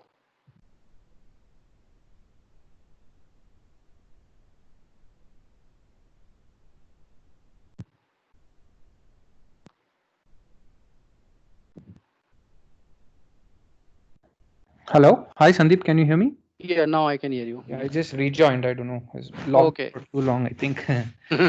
Okay. Thank you. Reshare your slide. Yeah, I am just resharing. Can you see it now? Yes. Okay, so maybe I'll take a quick couple of minutes, explaining a scenario and then showcasing it in action. So as Sandeep pointed out, let us look at two scenarios. One from the data intelligence for my artificial intelligence workbench, and then talking about the analytics layer. So when we talk about the artificial intelligence layer, there are multiple problems, right? One is connecting the data. One is the ability to look at data, managing it, normalizing it, pre-processing it, look at missing values. So a lot of speakers already highlighted the ability to have usable data. And in case of not having the right data, how do I manage the metadata, right? So a lot of capabilities to manage the data, and then also the ability to manage the predictive model, create it, manage the entire life cycle. So typically this happens across silos, and there is no integrated machine learning framework to end-to-end manage an artificial intelligence project within a typical company scenario. And that is where the tool comes in. So I'll just give you an example. So for example, from an asset, right, taking the example that Sandeep talked about, a predictive maintenance, the sensors are giving me, let's say, a pressure and temperature reading on a near real-time basis. I have data from my remote asset and its maintenance schedules and stuff like that coming in. I have my ERP data where I have the master data of the asset, when it was last service, who was the service order, who was the service agent and stuff like that. And then I also have IR cameras, more of a video analytics and a big data or image analytic coming from drone from my asset. And I'm able to correlate or merge all the data as a metadata for my modeling. And from there, I am trying to do a predictive quality or a predictive maintenance from there, right? So typically, when something that needs to be done like that, the pain points of somebody who wants to do this, right? A data scientist or a data analyst has a lot of manual effort to bring all of this data. The ability to deploy, manage is always a problem, right? Now, how do we solve this? So if you just look at this solution, this is SAP Data Intelligence. Now it has the ability to connect to multiple data sources, like Sandeep talked about. It can be SAP, it can be a Hadoop database, it can be a standalone CSV, right? I can automatically bring all the data here. The system has ML for me to predict, how the data is coming in, and if I want to encode the data in a particular way, a string to decimal or handle a missing value, I can do that. As you can see, this is a data from a sensor, which is basically of a particular windmill. So I'm getting the data, and I'm getting data in a near real-time stream, and I'm encoding it for the predictive analytics the way I want. The moment I encode all the data that is coming in, I can straight away go into visualization, and I can use, if you look at here, I'm using a Jupyter notebooks based on Python. So it is very much completely supported for us to allow the open source to work with this tool. I can use an open source code here. I can visualize the sensor data coming in real time, and then I can build a pipeline here, right? So this is the most critical part. How do I visually manage data sitting in various sources, right? My big data, my video data, my sensor data, my unstructured data, and my ERP data. How do I build pipelines, right? If you look at on the left side, I have multiple pipelines available. How do I use these pipelines? For example, a Kafka or an open source or an MQTT for IoT, and an email operator for getting any workforce related emails. And I also have the ability to bring in any other data and merge it together in a very visual manner, and look at whether the connection is active, and do all of my machine learning work here end to end, right? I can manage the entire workflow here. And once the model is generated, I can take the API of the model, and I can reuse it in an application if I want, or I can take it to a visualization tool, and I can visualize the entire real-time, predicted versus actual gear temperature, gear oil variance, and these kind of, scenarios I can visualize on my analytics layer. And from here, I can drill down and do any kind of slice and dice analysis. But any kind of predictive maintenance or predictive insight straight away can be color coded, and it can be sent as an email or as a workflow or as a trigger to a mobile app based on an API also. So the real prowess of this solution is it is completely flexible to use open source AI ML algorithm over and above the proprietary SAP algorithms that are provided. But more importantly, right from data identification to data management to model creation, model retraining, and also sending the model for production and maintaining that it is always performing at its optimum, end to end can be done on this platform, right? Today, there is no platform typically anywhere that we see where ML projects are done where there is end to end model management capability. So that is where SAP data intelligence comes into picture, right? This is just an example of the result, right? It can be a mobile application where I can take a picture of the asset, the image classification, deep learning algorithms can be deployed here. Based on that, I can identify the asset from SAP ERP. I can look at when it was last, serviced, what is the remaining useful life, whether it is working, not working well. I can take a survey from within this. It can go back and help my predictive model perform better. So if you look at it, no matter where my data is lying, from a holistical data management and my machine learning framework, the tool allows me to manage this completely end to end, right? So this is just on the data modeling and the predictive piece. Now assuming that the data has come, how do I visualize the data, right? So Sandeep talked about the stack, right? So now the stack was talking about data coming from various sources, encoding it for analytics, and using the visualization layer, not just to do post-mortem analytics of what happened, where it happened, but also to pick a needle in a haystack scenario, ability to simulate or do a what if, ability to do a predictive based on historic data, all within the dashboard itself, right? So for example, here I have my financial overview, my top 5 projects, my gross margins, my upstream volume, so on and so forth. So for example, if I go into a particular platform, I have the ability to drill up, drill down, and things like this. And here is an interesting part, right? So I have my various business areas. I have my P&L statement that is getting populated from the backend system. Now I can go and say, for example, because of certain market scenarios, my change in stock, the stock is reducing because input is not coming, but outflow is there. let's say in terms of my crude or whatever. So now if I say that this is going to go down by 15% my stock, what impact does it have based on my historic data in my earnings, expenses, net profit margin? I can do that simulation as a business user on the fly, and the system has the ML capability in the backend to go and recalculate and tell me once this change happens, how does it impact every single one of my KPIs, right? So as a business user, it is not just giving me a post-mortem of what has happened, but also gives me the capability to do a deep dive analysis of why something happened and what happened, right? So this is from a financial standpoint. So given the time, I will just touch upon a few topics. But if you look at here, this is ultimately having all the data that I might possibly need from a decision making standpoint, right? Upstream production, downstream portfolio performance, refining margin, shipments, capital projects, environment, health and safety, risk assessments, human resource related information, and contingent worker statement of work. So if you look at it, is basically a collection of my entire business process, which is put up like an agenda for me, and I can click and go to any of these analytics and get all of these detailed insights.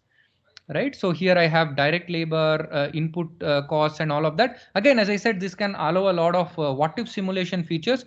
So for example, I say, we all know that due to COVID situation, the labor is a challenge. So let's say in my particular, field in the Gulf of Mexico, labor is a challenge, for example, in the month of July, not so much in the month of September. So let's say the labor is going to go down by 26%. What impact does it have on my operating margins and my overall total cost of production by barrier? I can do this simulation, and based on that, the entire cost is recalculated in the backend engine, and it comes and tells me what impact what does a reduction of labor mean for me in terms of dollar value and in terms of my production capacity output, right? So that is where the simulation capability and the what if capability really adds value to the dashboards that are there, right? So similarly, if I go into for example refining margin,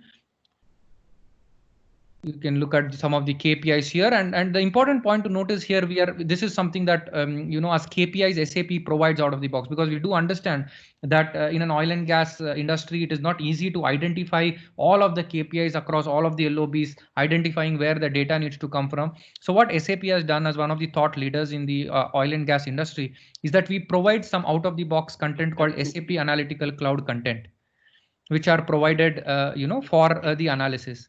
Now, for example, I see that my gross refinery margin by plant is there as a percentage of input and absolute. Now I see that a particular refinery is performing exceedingly well compared to the others. If I want to understand why, again, I can use ML for it. I can just click on this little button here, which is called Smart Insight. System will automatically create a query based on the button that I clicked, and will give me predictive insights as to what is the probable reason why this particular refinery is doing better than the others, right? It can give me that kind of an analysis. So any needle in a haystack kind of a scenario, which usually used to take a lot of time and a very deep down data analyst, can now be driven by the system using machine learning and help the business user look at very in-depth scenarios and decision making on the fly, right? It has all of the natural language and those capabilities for us. Similarly, this is my supply chain performance that is coming in. I have my carrier performance dashboard. Sorry. Can we wrap up? I think yeah. already. So we need to just wrap up in another 1 minute, please. Time check, please. Yeah, sure. So basically I'm done. So these are some of the KPIs that we can filter and look at, and the point to note is these are all completely not just SAP data, but data from multiple sources merged with the SAP data and brought to the data warehousing layer, from where I am able to do the machine learning and workbench that I showed, and the visualization layer, which can give me insights in natural language, the ability to do slice and dice and collaborate and completely on a mobile device as required, right? So this is what I wanted to showcase.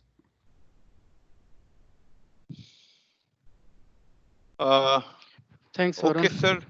I think with this we end the session. So Manoj sir and Vikas sir, you can give the thank note, and then we can have a quick pulse check in the Mentimeter?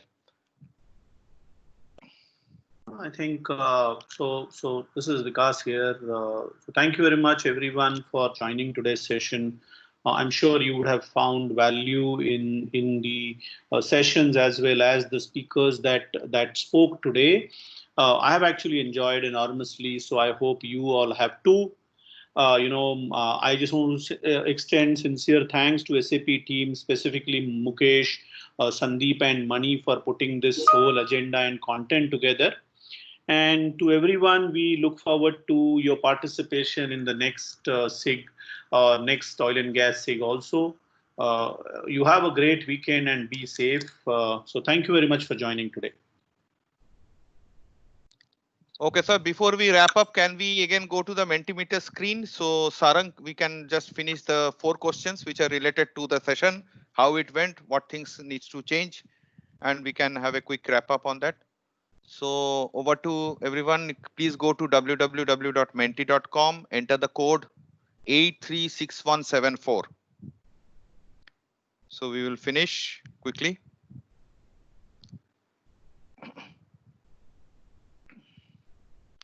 So I see already some answers have already come.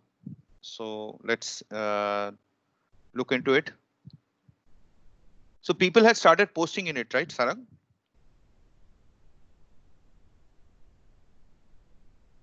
Yeah.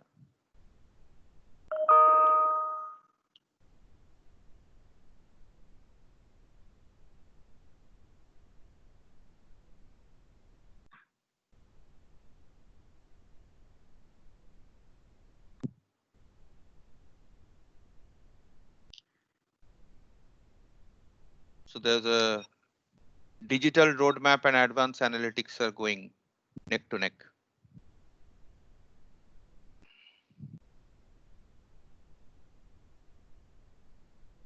So in this advanced analytics, you mean by the session by the professor, correct?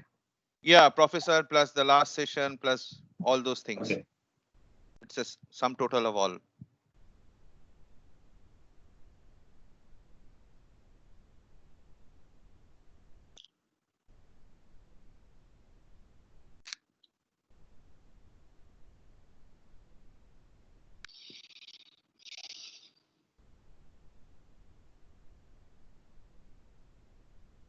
"31 participant, 28 answers received. So 3 more to go. Yeah.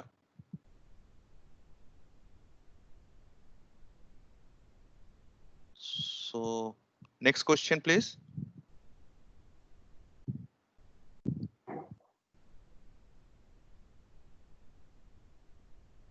So this is something you can just type in. What topics would you like to have in the next session?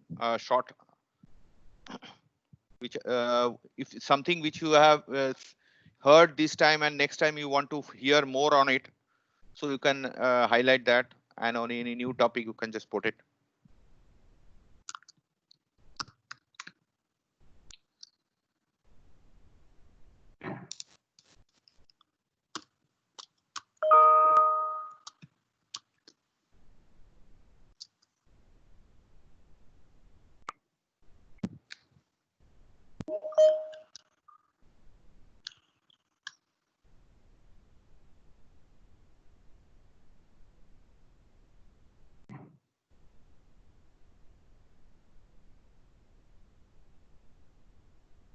Digital strategy, advanced analytics, more on customer side analytics. Okay, HML, ITOT integration in refinery using MAI. Yes, that's a very good use case. Predictive analytics. Session by customers and maybe oil and gas offerings. Something on how large organizations are transforming using SAP project system for monitoring and managing CapEx. Yes, we have a shutdown and turnaround topic also, which we may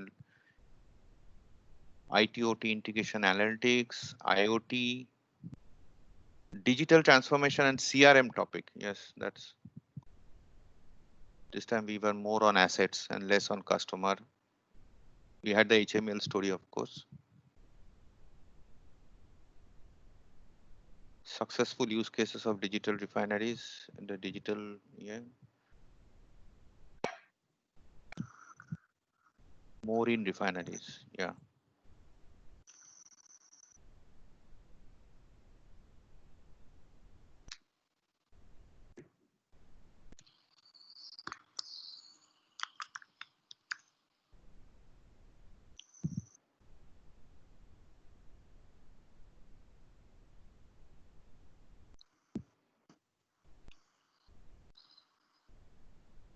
So we got 17 answers.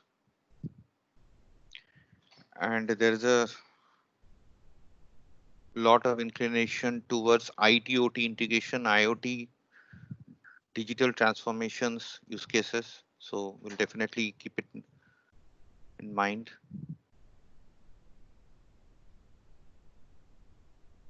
Sarang, we can go to the next question, please.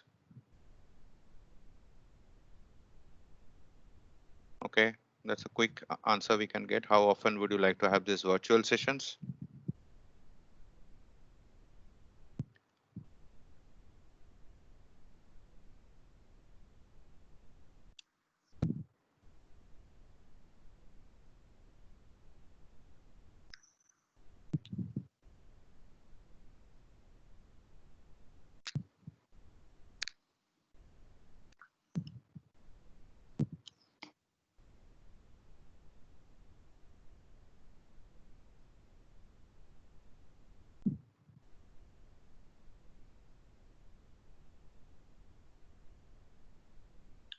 Yeah, so we have once a quarter, 18 respondents, 4 for once in 6, and 1 prefer in-person sessions only.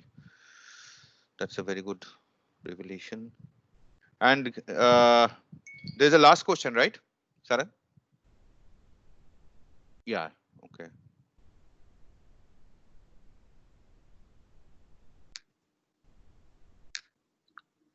So what could we do to improve our virtual session? Yes, this time there were many sessions and some got extended, and we need to budget also sometimes for some IT issues. So reduce the number of topics and increase content per topic. Okay.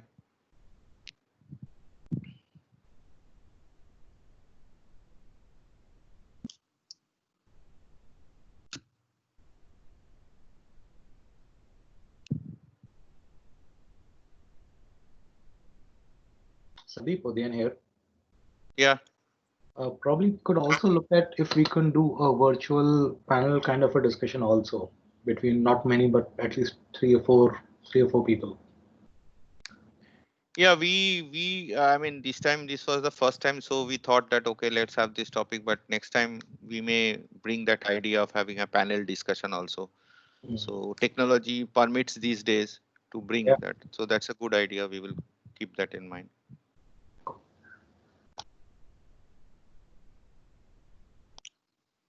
So yeah, reduce the number of topics and increase content per topic is a clear answer, and definitely we'll keep a note of it. So with that, yeah, the pulse survey ends. Anything from Manoj sir? You want to address anything? No, that's all from my side. Thank you very much, all the participants. Thank you, SAP. Thank you, Mukesh, Vikas. Thanks for your efforts to get this first virtual meeting of the SIG. I think it's more effective and productive. We take the feedback from these questions, answers provided, and try to do this kind of activity once in a quarter, and maybe more customer oriented, where the customers share their success stories. We'll have more. So once again, thank you very much. Be safe, stay at home. Thank you very much. Sir, Manoj sir, can you just switch off the recording? Okay, I'll do that. Yeah. Let me just take a dump of the chat.